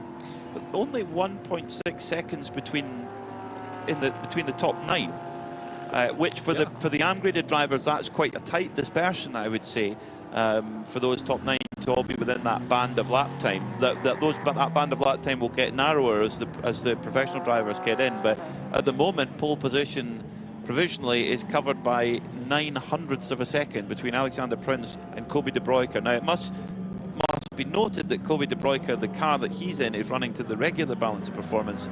The Hoffer Racing car of Alexander Prince is an AM car, so it has a slightly bigger restrictor, so it can run a little bit more power. I couldn't tell you exactly how much extra horsepower it is. 2 times 4mm restrictor. That's one for our technical gurus. We'll try and find out what probably during dinner. I could give you an answer, but it won't be correct, so I shan't. I know these things after many years doing this job. Convincing, it would have been all right. I think I could have got away with it. Maybe. So it's 3 Mercedes from the Lamborghini of ARC Bratislava, from the first of the Audis for Continental Racing, then the first of the Ferraris, Scuderia Praha, multiple winners of this race in the past. Then it's another Ferrari for CCC Kessel Racing. Juta Racing with their Audi is 8th. Then it's the Sol Aston Martin of E2P Racing, MP Racing's Mercedes in 10th, Ferrari in 11th. Now, interestingly, and I don't know if there's much to read into this just yet, both Porsches down at the very bottom of the timesheets. Well, in fact, they've got 2 Ferraris behind them because one timing screen is sorry, I do 13. Sorry, that's the wrong page. And we've got the Pelin Racing Ferraris, one more modern, one slightly older, at the rear. The checkered flag is flying, and one of the first cars past was E2P Racing's Oliver Campos. And he was the first car past, 9th position overall. Great to have the variety. As I said, 15 GT3 runners, so this is GT3 qualifying. The first of 3 sessions now behind us, but 6 manufacturers taking part in that. But Mercedes get the bragging rights at the moment, and most notably, the Hofer Racing team waiting to go back out again, top of the charts. What is interesting as well is that Alex Prince only needed 4 flying laps, so he's got a little bit life left in the tyres for the other drivers who are going to jump in. Now, Diana Binks is down at the Hoffer Racing garage with Alex Prince himself. I am indeed. Alexander, how satisfying was it to know that you had the pace to be able to come in to the pit lane and park up for a few minutes for that first part of qualifying? Amazing, satisfying. It is always like when you just have something that you wish for in qualifying, you said, okay, I can push my lap right at the beginning, and then I can come in, save tires for the other guys. So, yeah, it just went perfect, except the outing of the pits. We had a small issue with the Ferrari. He got stuck in the exit of the pit, so I got stuck behind, so I couldn't get by. And then our strategy from going out of the pits was completely done, so I had to manage to figure out my position on track. But it worked well, so yeah, I could push straight out. Yeah, I'm really happy. Well, that's the thing, isn't it? Having to adapt to that moment's notice when you know you've got to do something different. That's where the experience comes from. Yeah, it's the experience, and also our engineer, Michael, he's just amazing. He just calmed me down because I was a little bit inside the car. You were always like full of adrenaline, and I said, okay, no, what can I do now? Can I go out of the pins? And then no, maybe one of these pins gets stuck under my car, so I have to wait. I hope, and he just calmed me down, makes it easy, and then made it clear that we have a still good position. I just have to manage the car in front of me. So yeah, was a little bit stressful for me, the beginning of the quali, but now I'm really, really happy, satisfying, and now crossing fingers for Max. How is it behind the wheel? Are you really happy with the balance and performance that you've got in this car? Yeah. overall, I'm really happy with it, but it's changing. At the beginning of the days here, it was warm. Then we got also the new tire compound for Michelin. It's always like changing balance of the car. We had to manage this. So it was, all of the preparation went a little bit more stressful for us. It was not like, okay, we come here, we know the tires, the track. We have to adjust a lot of things. But I think the guys made an amazing job. So they make it always easy for us as a driver. So we just have to step in and drive and have fun. But it's just amazing and enjoyable. Thank you very much, Alex. Thank you very much. Real confidence there for Alex Prince. That's a very good sign for Hofer Racing. So it's going to be Max Partel then who gets in next for that number 11 Mercedes. Driver who's competed with Hofer Racing over many, many years. With class winner at Dubai, at Barcelona, and both those 24-hour races, and a class win in the SP3T class a couple of years ago at the Nürburgring 24. If you can even finish that race, you know what you're doing. But if you can win your class, what an achievement. If you've never watched the Nürburgring 24 hours, do treat yourself to that. It is multi-class racing at the most extraordinary level, and at the top of it you've got the GT3 class, or SP9 as it's largely known when racing around the Nordschleife. Super competitive. But the whole way down, you do get some extraordinary difference in the machinery, and it is on the most extraordinary of circuits. Weather can, frequently does, last year did affect the running when fog fell, but it's great that a lot of drivers that compete in that come and compete in this series as well. So it's good to see friends in other places too. But right here and now, it's the 24H series, first round of the European season. It's Mugello, and we've all set for the second of the 3 15-minute qualifying sessions for the GT3 runners to try and work out which crew on aggregate is going to set the best aggregate time to take pole position. So now there is no restrictions on who you put in your car. If you have an AM driver in your lineup, they must go in at Q1. Of course, many teams have an all-AM driver lineup, for example, Hofer Racing, so they can put who they like in when. So in general, Alex Prince is usually the quickest driver in that car, so they decided, right, let's get the very best out of the tyre and put it in there. So let's see when they get up and going who has been put into the rest of the cars. We know it's going to be Max Partel for Hofer Racing. Green flag then. 15 minutes on the clock for the second qualifying session. At the moment it's Hofer Racing from Red Ant from Heart of Racing. 3 Mercedes at the top of the field. Will the order shake up after this? I'm not a betting man, but I'm going to guess so. There you go. He's just gambled his house and got away with it. But let us find out. Session number 2 of 3. The car that's 4th on aggregate so far, leaving the pits now. It's the Lamborghini of the one and only Lamborghini in the series at this opening round of 2025. It's ARC Bratislava, staunch supporters of all form of endurance racing and fiercely proud of all their involvement in the 24H series. Very much the Konopka family enterprise. 2 generations racing, playing together. So for Red Ant Racing, it's going to be Ayrton Red Ant taking this out for the second qualifying session. For Heart of Racing by SPS, it will be Gray Newell. Jaitong Yang is on board the ARC Bratislava machine. Arunas Gekuskas for Juta Racing. Pablo Borguera in the E2P Racing Aston Martin. Then it's Thomas Costner in the MP Racing Mercedes. Manuel Lauk, real superstar in a touring car at the Nürburgring 24-hour. He will take out the Proton Huber competition Porsche. Down the pit lane also goes the Manamori Energy by Ebi Motors machine, which is by far and away the most colourful machine and most wildly styled machine anywhere in the paddock, and that is Sabino De Castro taking that car out for the second qualifying. Yeah, it's a bit like allowing a bunch of 6-year-olds out with some sample paint pots, all of the day glow colours. I mean that kindly as well. Right, the time we need to remember, the best time in the first qualifying session, the lap time set by Alexander Prince, 1 minute 46.948. We know that the best of the rubber is used up in that first qualifying session, but he did fewer laps than his rivals, so maybe just an incremental advantage for the second driver over the other drivers in the second session. And let's see how Max Partel gets on with that. But what sort of times can we expect? The first car over the start-finish line with an out lap. Thomas Gossner, the MP Racing, that's the dark, sort of mid-green metallic Mercedes AMG. Next car across the line, it's the ARC Bratislava Jiaton Niang-driven Lamborghini, third car across the line, doing a very good time, actually, due to Racing's Audi, Arunas Gesiakaukas. Yeah, I don't think we've got absolutely representative times yet. As whoops, off goes the MP racing car. That's Thomas Gosner. Oh dear, but manages to get it back going again, and doesn't actually lose an enormous amount of time. Straight back onto the circuit, clean the tyres up and get back going again. That looks to be turn 3 again. It's turn 3, Bruce. That's a hot spot. And he was, well, deep. He was closer to the outside of the gravel trap than the side closer to the track. Got it back together. You never really know how your car's going to make it through a gravel trap. But again, he was trying to adjust the throttle, feather it a little bit and get it back. But that was a real tank slap to the left, tank slap to the right, and bring your heart rate down below 180. We should give it its proper name, Poggio Secco.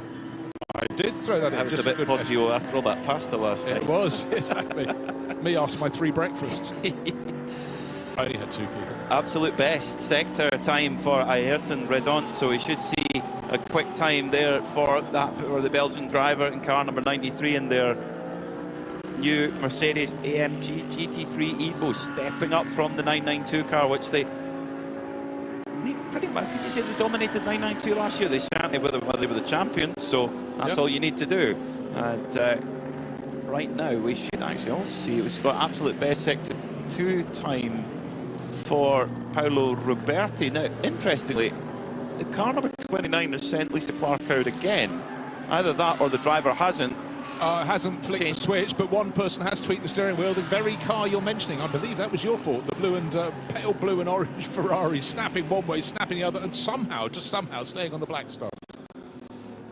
Again, it was the downhill corner, one of them, Savelli, turn 6, just kissing the gravel trap as round the tail of that Ferrari went. And then on the very short straight, all collected and gathered for the following corner, the first of the Arrabbiata corners. Yeah, well held. There might be a bit of strategy here from Pelin Racing, where they might think we're going to be starting near the back anyway, so let's get, you know, Lisa is the non-professional driver in the car, driving alongside Cal Marcelli and Felice Gelmini.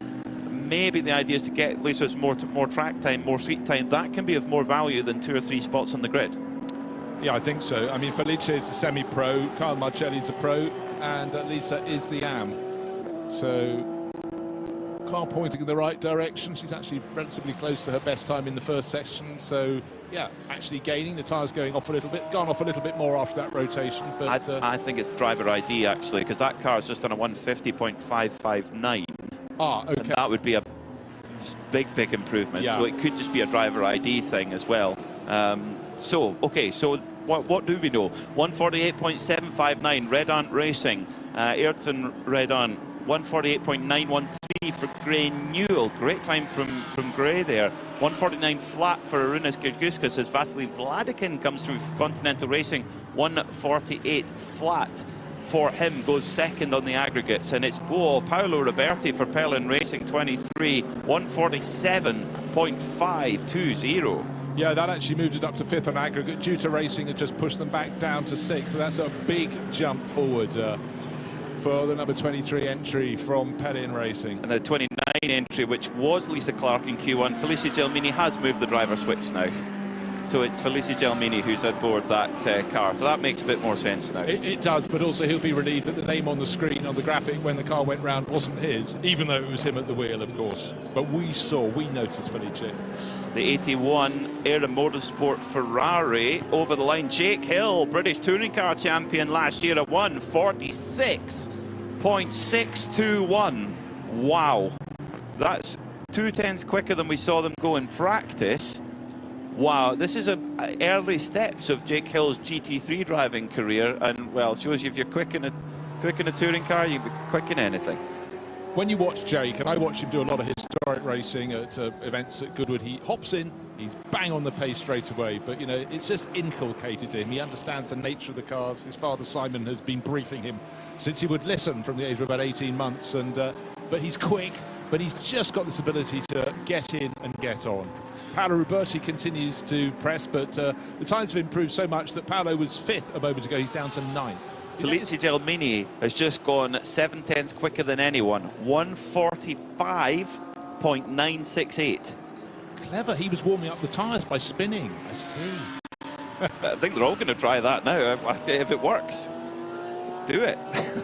Over the line comes the number 8 Kessel car. Where are they in the order? They're 5th on the average right now with Marco Frezza, who's just put 148 flat in. Yeah, and some quick times coming, in the middle order. 8th overall on aggregate. Manuel Lauk is banging in with 147.5s. That's about 3rd fastest in this session. So good to see the variety spread between the manufacturers. Good to see everybody else is having a little go through the gravel trap at Poggio Secco. That's turn 2. The latest one to do that was Vasily Vladikin. Good to have him back racing. It's been quite a while since he's been at the sharp end of GT racing. Well, car number 8, the Kessel Ferrari, has had a lap time disallowed for track limits, and that's dropped it right down to the bottom. They need to get a lap in as, whoa, Vasily Vladikin really pushing the edge of track limits. They're sitting in 4th at the moment. So how are the averages? At the moment, it's Heart of Racing on top of the timesheet. They just moved with that personal best of 148 flat from Gray Newell. Their average is now 147.8. They go to the top by 24 thousandths of a second from Red Ant Racing, who in turn are 22 thousandths of a second ahead of Hoffer Racing, and then about a tenth and a bit further back from them is Continental Racing Audi, and then 300ths of a second further back from them is Scuderia Praha. It is tight at the top. And it's only going to get tighter when we get qualifying session number 3 aggregated in as well, but by the smallest of margins at the moment. But certainly Joseph Kral improves, goes to the top for Scuderia Praha with their Ferrari. Don't forget, this is a team that had its great moments in this series some years ago now. 2 wins here for them back in the history of this race at Mugello, and it's now top. And in second place is number 8. It's Ferrari from Ferrari, CCC Kessel Racing. Marco Frezza moving that up into 2nd overall. Gap between 1st and 2nd is coming down because Hofer Racing have just nipped ahead of Kessel Racing. So their Mercedes, Maximilian Partel, puts that 2nd on aggregate. He's a quarter of a second down on aggregate from Scuderia Praha. Brilliant stuff. So it's a Ferrari from a Mercedes, from a Ferrari, from a Mercedes, from a Mercedes. Ferrari versus Mercedes. Are we in China? Yeah. Is this Formula 1? No, it's the 24-hour series. Fantastic stuff in qualifying here. 146.6 for Joseph Kral, a former winner of this race on 2 occasions back in 2017 and 2019. Scuderia Praha, brilliant to have them back in 24H series competition. They're a huge Ferrari dealership in Prague, and great to see them here back in the championship once more. It's also, you just have to get accustomed to the colours they race in. Scuderia Praha for so many years were racing in red, now they're racing in sort of silver, bit of gunmetal, bit of yellow, bit of white, but whatever it is, they're clear by a quarter of a second on aggregate from Hofer Racing's gunmetal and pink Mercedes. Also pressing on Kessel Racing, Marco Frezza. It's a bright red Ferrari that goes through the shades of red to dark red at the tail of that number 8 296 GT3, and they are sitting just a whisker down on aggregate behind the Hofer Racing Mercedes. Very, very close in the top 3, and those behind only a blink of an eye. Gray Newell's Heart of Racing Mercedes in 4th, and Red Ant Racing, Ayrton Red Ant, his Mercedes, going well across the 2 sessions, is 5th on aggregate. Personal best from Kessel Racing's Marco Frezza, which puts them up to 2nd ahead of Hoffer Racing now. So the averages are 146.674 for Scuderia Praha. That's provisional pole. 146.84, excuse me, so tell a lie, 147.4 average for Scuderia Praha, 147.443 for Hoffer, 147.608 for Kessel. It's going back and forth quicker than we can keep up with it. What's the clock doing? It's saying, well, I'm down. I started at 15 minutes. I'm now down to 3.5 minutes remaining. In this, a second of 3. Remember that 3. Scuderia Praha has parked in the pits. Joseph Kral, Czech racer, walking away. His job is done by the smallest of margins. It's got smaller still because Maxi Partel has put in his best lap, and it's now only 0.035 of a second between top on aggregate and 2nd. It's Scuderia Praha with their Ferrari from the Hofer Racing Mercedes. Back and forth. What can Kessel Racing's Marco Frezza do? Not so much on this lap.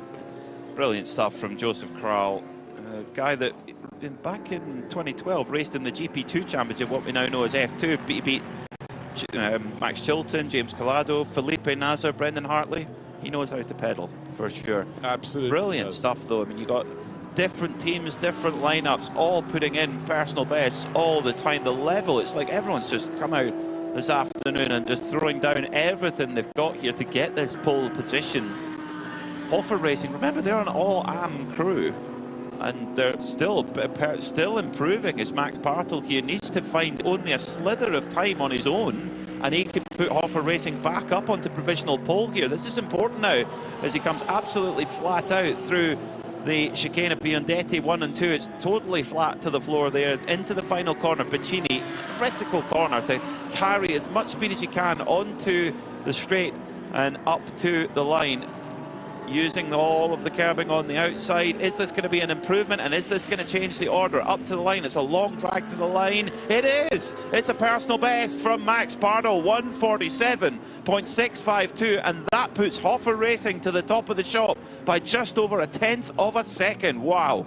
Wow, 0.3 of a second covers first to third. And don't forget, that's not just in this session. This is on aggregate across two 15-minute sessions. We've got 1.5 minutes or so remaining in session number 2, but that was very, very good for Maxi Bartel. But the real advantage he had, there were no cars on the track in front of him. He was able not to be interrupted, even if it's a visual interruption, a distraction, a disturbance up ahead of you. He got it clear, so they called the timing out on the track very, very nicely indeed for him. And with the two cars closest to them pulling out of it, I would come out of it and save a bit of tyre. Yeah. Because right now the Hoffer car has done 11 laps on its tyres. The Scuderia Praha car has only done 8, and in third place the Kessel car has done 10. So we've got to keep that in mind and keep the Michelin rubber for that final run, which I presume will be Chantal Prince. She had her driver's suit on, so I would imagine it would be her jumping in to the car, and she'll be saying, hey, could you keep, boys, could you keep those tyres for me, please? But get this, one of the margins, I was looking for the intervals between the various cars up and down the chart. There's one that's covered by a thousandth of a second, with Continental Racing by Simpson, Vasily Vladikin just moving into fourth, just shading the aggregate that Gray Newell and before him Ian James had achieved in their Heart of Racing team by SPS Mercedes. So it's chopping and it's changing, but Hoffer Racing, well, what a session they're having. Interestingly, the Mercedes AMG for Hoffer Racing, they've got the kind of factory-fitted mirror made of glass up in the roof where it would normally be on a road Mercedes, but they've also got the virtual mirror just to the right of where the dash and the rev counter is. So it's like a virtual camera stuck on the back of the car. You'll see them in GTP cars, see them in all sorts of race cars now. So that's just giving that little bit of extra vision. But into the pits, job done for Max Bartel, and keeps Hoffer Racing at the top of the timesheets, but only by just over 1/10 of a second. Yeah, there was a final change in that session. The checkered flag has fallen. We've had Continental Racing by Simpson, Vasily Vladikin moving to fourth, but then he chipped away another tiny fraction of a second, getting him closer to the third-ranked Kessel Racing Ferrari crew, Marco Fretzer at the wheel of that. But the order after 2 of the 3 qualifying sessions is Hoffer Racing with their Mercedes clear by, as you pointed out, Peter, by 0.108 of a second. Not a lot. Marco Fretzer, 0.2 of a second further back. It's very, very tight indeed, and it surely is only going to get closer. Looks like actually it's going to be Michael Kroll who's going to get in and do the qualifying. So Chantal letting the boys get on with it here, and I wonder, that must be interesting as a driver, not being able to take part in qualifying, watching your teammates, but you've got to be calm and let them get on with it. They're doing a top job right now. Alex Prince setting the pace, and then Max Bartel there just taking his helmet off. Interesting, the teams are all putting it straight on with the tyre blankets. Keep any temperature you can in those tyres, because we're just coming up to 5:45 local time. It's starting to get kind of gloomy here. The temperature's dropping. It's going to be, the tyre temperature is going to be even more important. We don't have an exact temperature right now, but Diana Binks is with Max Bartel, who's kept Hoffer Racing on the top of the shop. Max, we saw that you had the pace out there. It was very close, but you found the gap to push that a little bit more to take that top spot in Q2. Yeah, the point is here at the qualifying, the level is so similar. They're all at the same level, in my opinion, especially on the second run. So yeah, you have to find the right gap, and then to have maybe 2, 3, 4 laps to get alone on the track, but you're in the car, and yeah, then it's perfect. Is that the perfect moment when you're in that sweet spot and then you find the gap? Yeah, I wouldn't say it's a dream from for a racing driver to get this gap perfect lap. Yeah, we always dream every night of that. It wasn't that, but yeah, it's the best step to be on qualifying. The second step to get on the pole there, but we will see. We've still got the third session to go. Michael has just jumped in behind the wheel. How's the car feeling for you? Are you very happy with the balance that you could achieve from that? Yeah, the balance is quite good. It's not the end of the development, but yeah, we have enough time the whole season to get the perfect conditions on the tires to the right point of the car. So we will see. We will be better and better. Yeah, it's such an early part of the weekend, isn't it? We're only into the qualifying session. We've still got a 12-hour race to go. Yeah, so far so good. It's the second step for the qualifying. Michael's doing the third one. So it could be that we are not starting from the pole, but we will see. Thank you very much, Max. Thank you. Bye. Brilliant job there from Max Partel. And likewise, although it's not showing at the top on averages, you have to give a big doff of the cap to Felice Gelmini, a 1:45.9. He was 7/10 quicker than anyone in that session. Not only that, his next best lap was a 1 minute 46.1. No one else got close to that. So that is that car for Pellin Racing. That's the Pellin Ferrari 296 GT3. It's down in 14th out of 15 GT3 runners, but it does show the pace is there to be had. They may work their way up the order a little bit, but it's all about adding your aggregates. And I really haven't seen a grid as tight as this after 2 qualifying sessions in the GT3 shootout. Conditions brightening up a little bit as we get late. These 3 sessions of 15 minutes each, you add together your best time from each of those. We haven't had too many best laps taken away. We've had a handful, but not so much, and that could be a factor to play here when the real pros go out for the final run. And but don't forget, driver changes not allowed during any of the sessions. Teams all remembering that, but it's all really, as we've seen, for qualifying 3, if you can do 1 lap fewer than your rivals in each of the previous qualifying sessions, when you go out in session 3, your tyres have got that little scintilla more performance there for you to potentially unlock. Could be a factor. It definitely could be a factor, yes. It really, really could. So, will it be Hoffer Racing? Will it be Scuderia Praha? Will it be Kessel Racing? Continental? They're all close enough. Heart of Racing, they're just on the fringe, I would say. Red Ant as well. Let's see as the drivers roll out for this final 15 minutes of qualifying, and we will have the grid set for the 2025 Michelin 12 Hours of Mugello. The Herbert Porsche team, the most successful team in the history of this race with 3 victories. Porsche, the most successful brand with 4 wins, and Robert Renauer, Ralph Bohn and Daniel Alleman all tied on 3 victories at this race. None of those Herbert drivers or Herbert crew are here this weekend. We're expecting to see them later on in the season, hopefully from the next round in Spa. So who is going to take the crown this time? The qualifying session. Let's see who comes out of this one on pole position. Judging by the bright orange helmet in the 81 Ferrari, I'm going to guess that's Brian Thiel. Absolutely. It is, yes. Car sitting down in 8th place overall out of the 15 runners in GT3. So even if he puts on what we'd expect from him, a sort of gargantuan performance, it's not going to get it to the front end. You have to have a really close aggregate across all 3 in terms of their performance. But he's going to give it his best in that Era Motorsport Ferrari. It's fantastic news they're here for the whole European Series. The season this year, it's 5 rounds. This is round 1. Next stop, Spa-Francorchamps. Oh, it's mouth-watering. Ryan Dale, very much the kind of team leader, if you like, from a driving point of view. So much experience. Former class winner at Le Mans, at Sebring, at Petit Le Mans, at Daytona. 3-time winner of the Rolex 24 at Daytona. Once overall and twice in class. So really knows how to get the job done. And you know, has driven in full pro environments, but has done a lot of driving in a pro AM environment where you've got to get the best out of the non-professional driver. So that Ryan has the speed, but also has that skill set to get the best out of everyone in the car.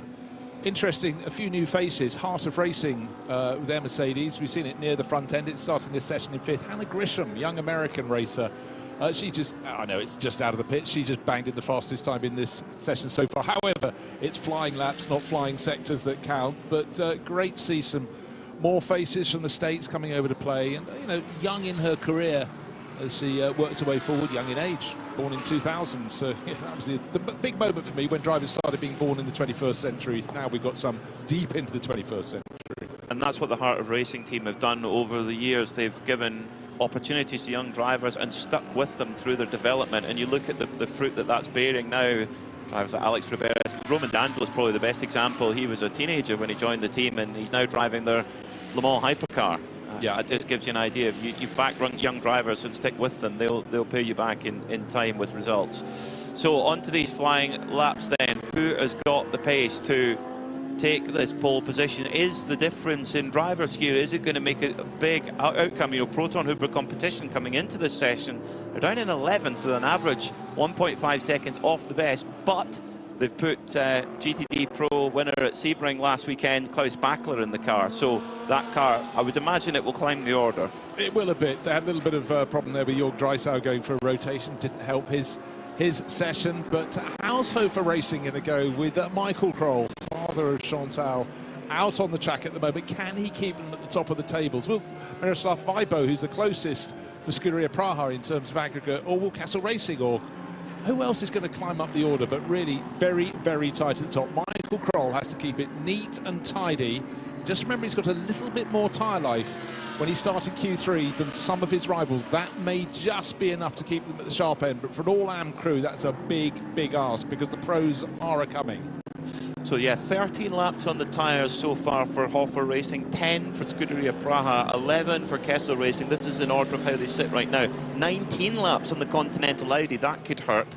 As in fact, we just see a change, a swap between Scuderia Praha, as all of a sudden the hot lap times are coming in. Gerhard Twer-Arcer goes up to the top, and then Ryan DL takes Era Motorsport to pole, 148.645. That puts their average to 148.4. So big leap up the timing screen there. In fact, and then Red Ant Racing 148.5 last time by. Their average is a 148 flat now.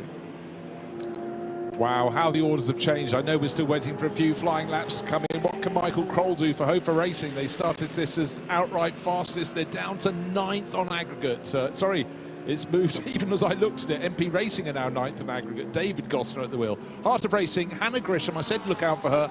They go top, and they stay there for more than a few seconds. So young American racer doing a great job, fastest of anybody in that pale blue and yellow Mercedes. Top of the charts, 1 minute 47.8 seconds on aggregate, ahead of 1 minute 48.0 for Red Ant Racing with their brand new Mercedes. Amazing job from Hannah Grisham. She's got very, very little GT3 experience. That's such a good effort. 148 flat, matches her teammate Gray Newell almost exactly to the thousandth of a second. 147.5 for Ian James. He's one of the most experienced drivers in any sports car racing paddock. She's only half a second off that on older tyres, much older tyres.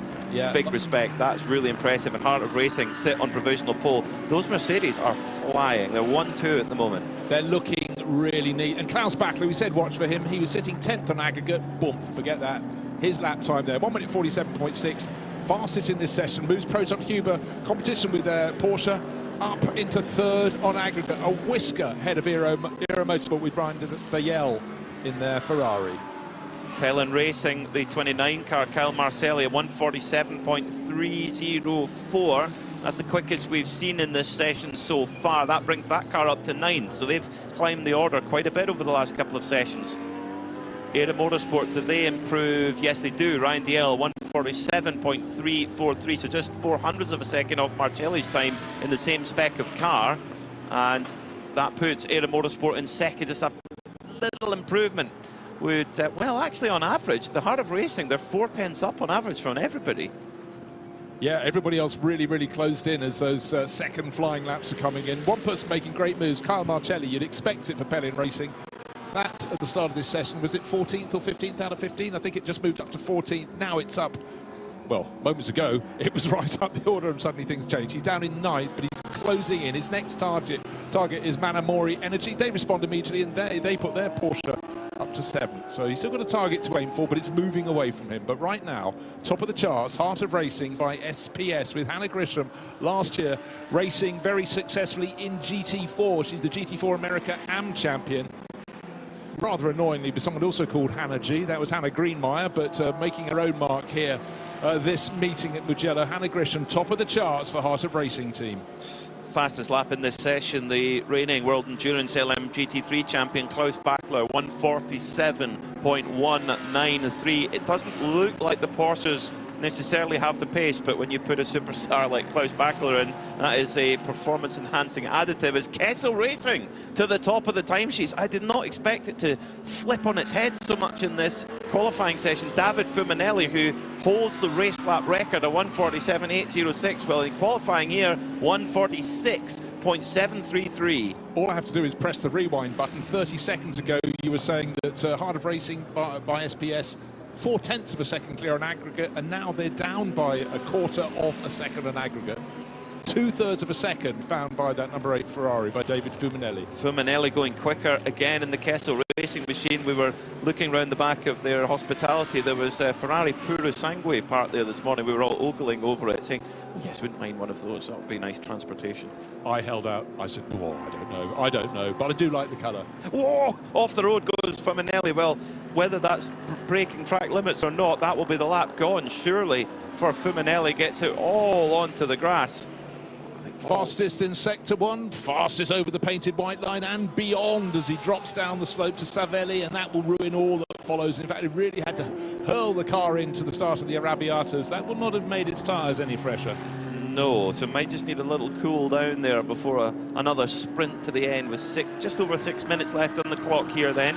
So quick rundown before it changes again. Kessel Racing Ferrari, from Heart of Racing Aston Martin, Aero Motorsport Ferrari on their European debut in 24H Series, Red Ant Racing AMG, Proton Huber Porsche, ARC Lamborghini and Continental Audi. All those brands, that's just the top 7. I think GT3 Racing is going to catch on. I don't know about you. Seems about right. Yeah. Fuminelli going to go for another lap then. 146.7, the best of the session so far. His crew are on pole position.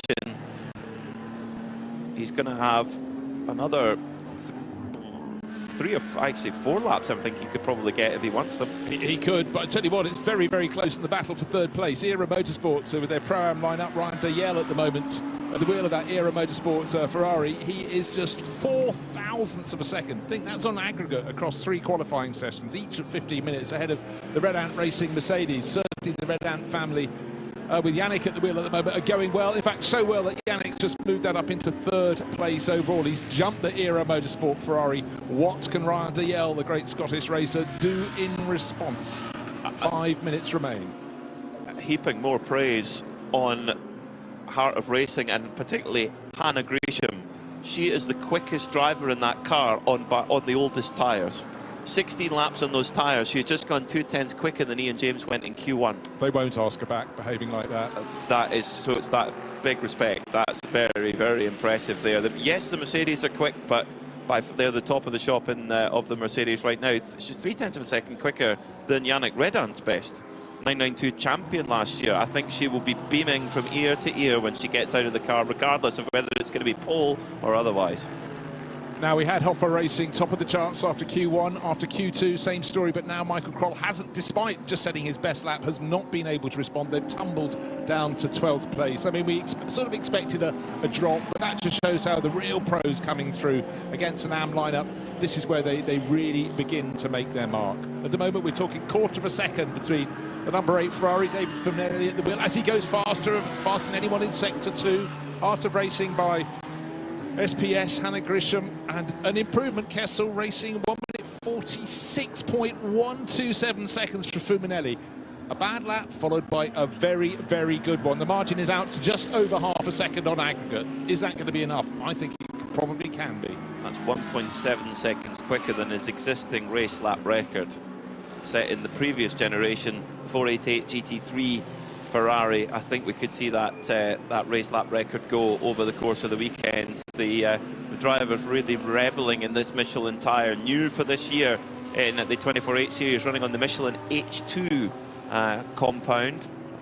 That may well change as we go to other other tracks across the year, but that's what we're on. They use the H1 in the Middle East series. So let's see who has anybody got anything for Kessel Racing. It's going to need a big push now from some of the others. Klaus Bachler is on a personal best at the moment, in 5th at the moment, but has to find quite a bit on the average. And Heart of Racing have pitted Hannah Grisham coming in. I mean, I know it doesn't look like it's going to be pole, but I mean, can you think about, imagine the pressure you're under. You get in, your teammates have done the job, and you get in on the oldest tyres. You've got to do the job. You're very new to a GT3 car, and you go quicker than the team boss by a couple of tenths. That's impressive. I think she'll be beaming. Yeah, just having a quick look across the timing screens. MP Racing bringing up the rear in 15th position. They've also just been warned for exceeding the speed limit in the pit lane. If you're going to do it now. Do not do it in the race. So that's the family crew. That won't help their progress at all. But we're sitting Kessel Racing half a second clear on aggregate. The clock counting down, just 2 minutes in this 15-minute qualifying session remain. And that margin's over the Heart of Racing Mercedes. And that's in the pit lane. It's going to have no further improvement. What can the Red Ant family crew do in Red Ant Racing? Stepping up to GT3. They've moved from the years and years in the Porsche 992 category. With their Mercedes, they're sitting in 3rd place, just ahead of the Ferrari of Era Motorsport. Ryan DL seeing what he can do, but we haven't had many improvements recently. It's the cars further down the order, like Nicola Michelin, the Duta Racing Audi, just in 8th place. But the top runners, have we seen the best of them? I sort of think we have. Yeah, the 3 out of the top 4 have pitted. We might see an improvement here from Klaus Bachler. It's a 1:47.1, but that's a second. That's his best. He's a second off for Manelli. The Porsche really struggling for pace here this weekend at the Mugello 12 Hours. Let's see what Klaus Bachler can do. If anyone can grab some pace, it is that very impressive driver. 1:47 flat, so finds a bit, but still 9 tenths of a way. That's, I mean, going into the race tomorrow, they've got to be a bit concerned of not having the pace to fight with the Ferraris and indeed the Mercedes AMGs. Yeah, but when you get to the race, of course, they're doing much longer stints. It's not about ultimate speed, it's about consistent being as close to the car's performance as it works its way through tyre life, etc., etc. But Klaus Bachler, he's done as well as he can. 3 of the 4 cars ahead of him on pace in the pit garage, or the pit lane at the moment, but he stays in 5th place, but gets another 1/10 of a second clear of the Continental Racing number 69 entry in this field, the Audi that's been driven very well indeed, I say, by Andrew Solokatsev.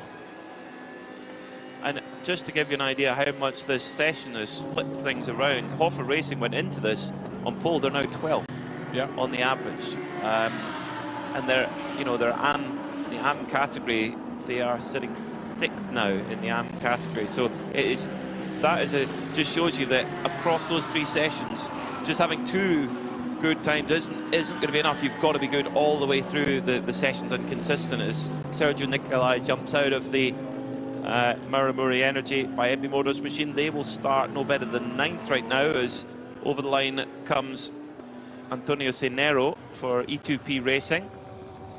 They will start no better than 11th in their brand new Aston Martin Vantage GT3 Evo. But again, just mentioning how Hofer Racing fell from 1st down the order. Scuderia Praha for a period, but top there 13th on aggregate. Miroslav Vibo doing the final session, so tumbled down to 13th out of 15th at the moment, and I was suggesting no further improvement is coming, certainly from the car in 14, Troy Haugen, Pellin Racing. That's the older Ferrari. That's in 14th. Any improvement might come from David Gosner, MP Racing, Mercedes, but waiting for that to come through. But up front, it's David Fuminelli. The job has been done for CCC Kessel Racing. Surely an advantage of over half a second on aggregate. That's far more than we expected to be. It got closer. We were dealing in tenths of a second. Job is done. Hofer Racing, will be any improvement from Michael Kroll? Well, marginally better than his previous lap, but staying in 12th position overall. Well, Kessel Racing won their class last year, GT3 Pro-Am. Can they go one better and win the overall? It was GP Elite Porsche who were the winners last year. They're not here again this year, so there is an opportunity for, in fact, looking down the list of champions, the only way we could get a repeat winner would be if Scuderia Praha won the race, because they've won it twice in the past, and they could equal Herberth on 3 wins if they came out on top overall. This is what we're talking about, but Kessel Racing, they must be really pleased. Just as I say that, last flying lap, they didn't need to do it anymore. Fiminelli goes, do you want some more? 1:46 flat, fastest lap of the session on the last lap, just to turn the screw that little bit more on the rivals, saying, sleep well, guys, we've got pace, and we've got pace to spare. And I've done it on the oldest tyres wow. as well. That's the thing, just for measure. 18 lap old tyres. Quite remarkable. So this is how they will start then for the Michelin 12 Hours of Mugello tomorrow. It's the number 8 Kessel Racing Ferrari. Will start on pole on average 0.6 of a second quicker than the nearest car. But the nearest car, what an impressive story this is. The heart of racing with SPS, with their Mercedes, Ian James, Gray Newell and Hannah Gresham. But the driver of the day has got to be Hannah Gresham, the fastest driver in that car on those old tyres. Really, really impressive considering her lack of experience in this type of car. The Red Ants with their brand new Mercedes, the 992 champions from last year, they're going to start in third. Era Motorsport, a brand new team to this championship, they're going to start in fourth, second row. That's a great start to their 24-hour series campaign. Proton Hubert, difficult start to the qualifying session, but some great laps there by Klaus Bachler puts them in fifth. Then it's the Continental Racing Audi in sixth. The sole Lamborghini of ARC Bratislava will start from seventh. Then it's the 71 Audi of Duta Racing, an always warmly welcome team here, always a great supporter of this championship. The 95 Manamuri Energy by Ebby Motors car will start from 9th, and then Pellin Racing, some great laps from Felicia Gelmini and Kyle Marcelli, gets them up into the top 10. Starting 11th will be the E2P Racing team, changing from the 991.2 Porsche to the brand new Aston Martin GT3 Evo. They will start 11th. Then it's Hoffer Racing, who have shown some really good pace throughout that qualifying session, but they will start 12th. 13th will be Scuderia Praha. Likewise, they've got some quick pace in the car. And then it's the number 23 Pellin Racing Ferrari and the number 58 MP Racing Mercedes, which will roll off from 15th on the grid tomorrow. What an exciting qualifying session that was. It's a different format, a totally different format to what we see in most other championships, but boy, it's never done until it's done. No, it really isn't, and it just goes to show that it's not about having the ultimate fastest driver. That can give you a helping hand. It's about getting the best trio of drivers you can get out there, and for a lot of the teams, they have 4 drivers, so someone lost the toss of the coin, didn't get to go out, but just to put your least experienced driver or the least highly ranked driver out first when the tyres are at the sweetest. And how long do they try for? How long do they stay out in front? We saw particularly in the 992 Cup class with Red Camel Jordan coming in after just one flying lap for Rick Broikers, and it really paid dividends for them, and they ended up taking top spot in their class. But right at the end here, but actually David Fiminelli delivered on 1, 2, 3 laps there. Had a moment when he got it a little bit wrong, but he got it very much right, and he's about to hop out and pole by over half a second on aggregate. That was very, very impressive for CCC Kessel Racing. Kessel Racing, a powerhouse in the retail of Ferraris and also the racing of them. David Fiminelli, a powerhouse at this racetrack. The reigning lap record holder in the race. That's a very strong qualifying time. We haven't seen times like that in qualifying before in the 24-hour series, and I dare say we're going to see some race lap records tumble as well. Diana Binks is down there as David Fiminelli takes off his beautifully painted red and white helmet. I love that design. Of course, there's some great designs around the paddock, and Diana Binks will be down there to grab a chat with one of our pole sitters. Di. Just waiting on David to take his helmet off. We're actually out the back of the pit garages, so just bear with us in case that signal goes AWOL, but it seems to be okay at the moment, so we're all good. So David, you, how enjoyable was the end of that session for you? It was great. I mean, we got our first overall pole position with the Pro-Am lineup. We had a very difficult day, so I'm great to give this gift to the team because they worked so hard. And I mean, it's an amazing qualifying session. We are close to the sunset, so I really like those conditions. The car was great, and I was able to put the lap together after a few laps because at the beginning I was really on the limit and I had a few mistakes, but yeah, it was great. So if you were on the limit and you had a few mistakes, was it a case of sort of taking a second just to regroup and then to keep pushing? Yeah, exactly. I also had a bit of traffic in front of me, so I decided to cool down the car, cool down myself also a little bit, and it worked. So, yeah, I'm very happy for the team, for Ale, Marco, Leo, and everyone. Sorry, I'm trying to move you, David. We sort of lost a little bit of signal here. If we go over to the right, I think that's a bit better. I can hear you. Sorry, would you mind just saying that again? Yeah, so I basically got a bit of traffic in front of me, so I had to back off, and I cooled down the car myself, and it worked. So I'm happy for the team, for Leo, Ale, Marco, and everyone. So, yeah, let's keep going. Great. Thank you very much, David. We're losing our signal, unfortunately, but well done to you on that pole position for ahead of the 12-hour race that starts tomorrow. Sorry if our signal just broke up a little bit there, just where the cars have been taken through to Park Ferme. It's a little bit of a dark spot for our microphones. Apologies for that, but we got the general idea. David Fiminelli very pleased with that, and like I say, it's on pole overall with a Pro-Am car. We've got an Am car in second. The first of the Pro cars is the Red Ant Racing car in third.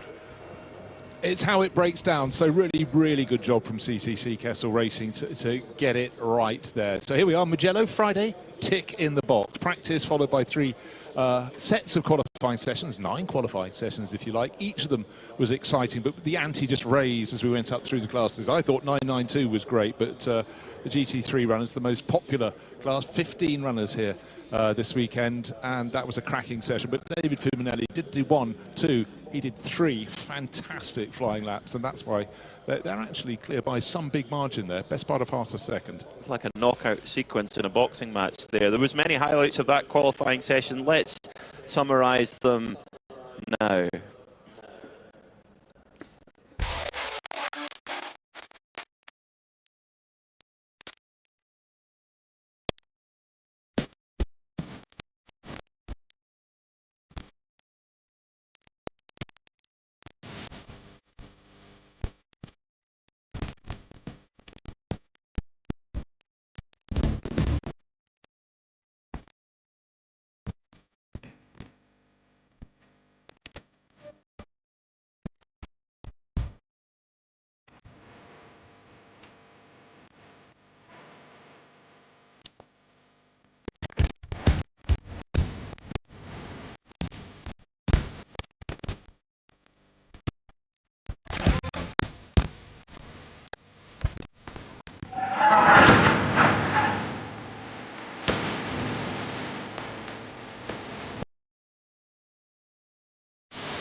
This is something I wanted to experience firsthand. I could form my own team, Ajith Kumar Racing.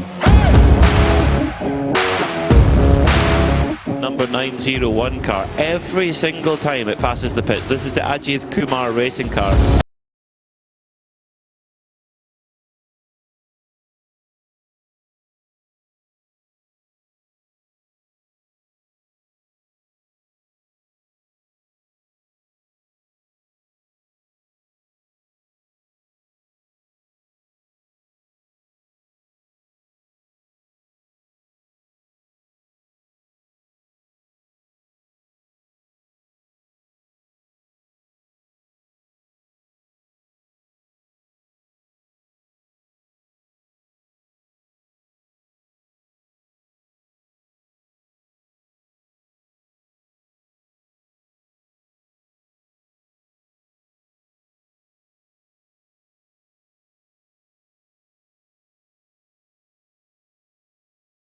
At affordable price.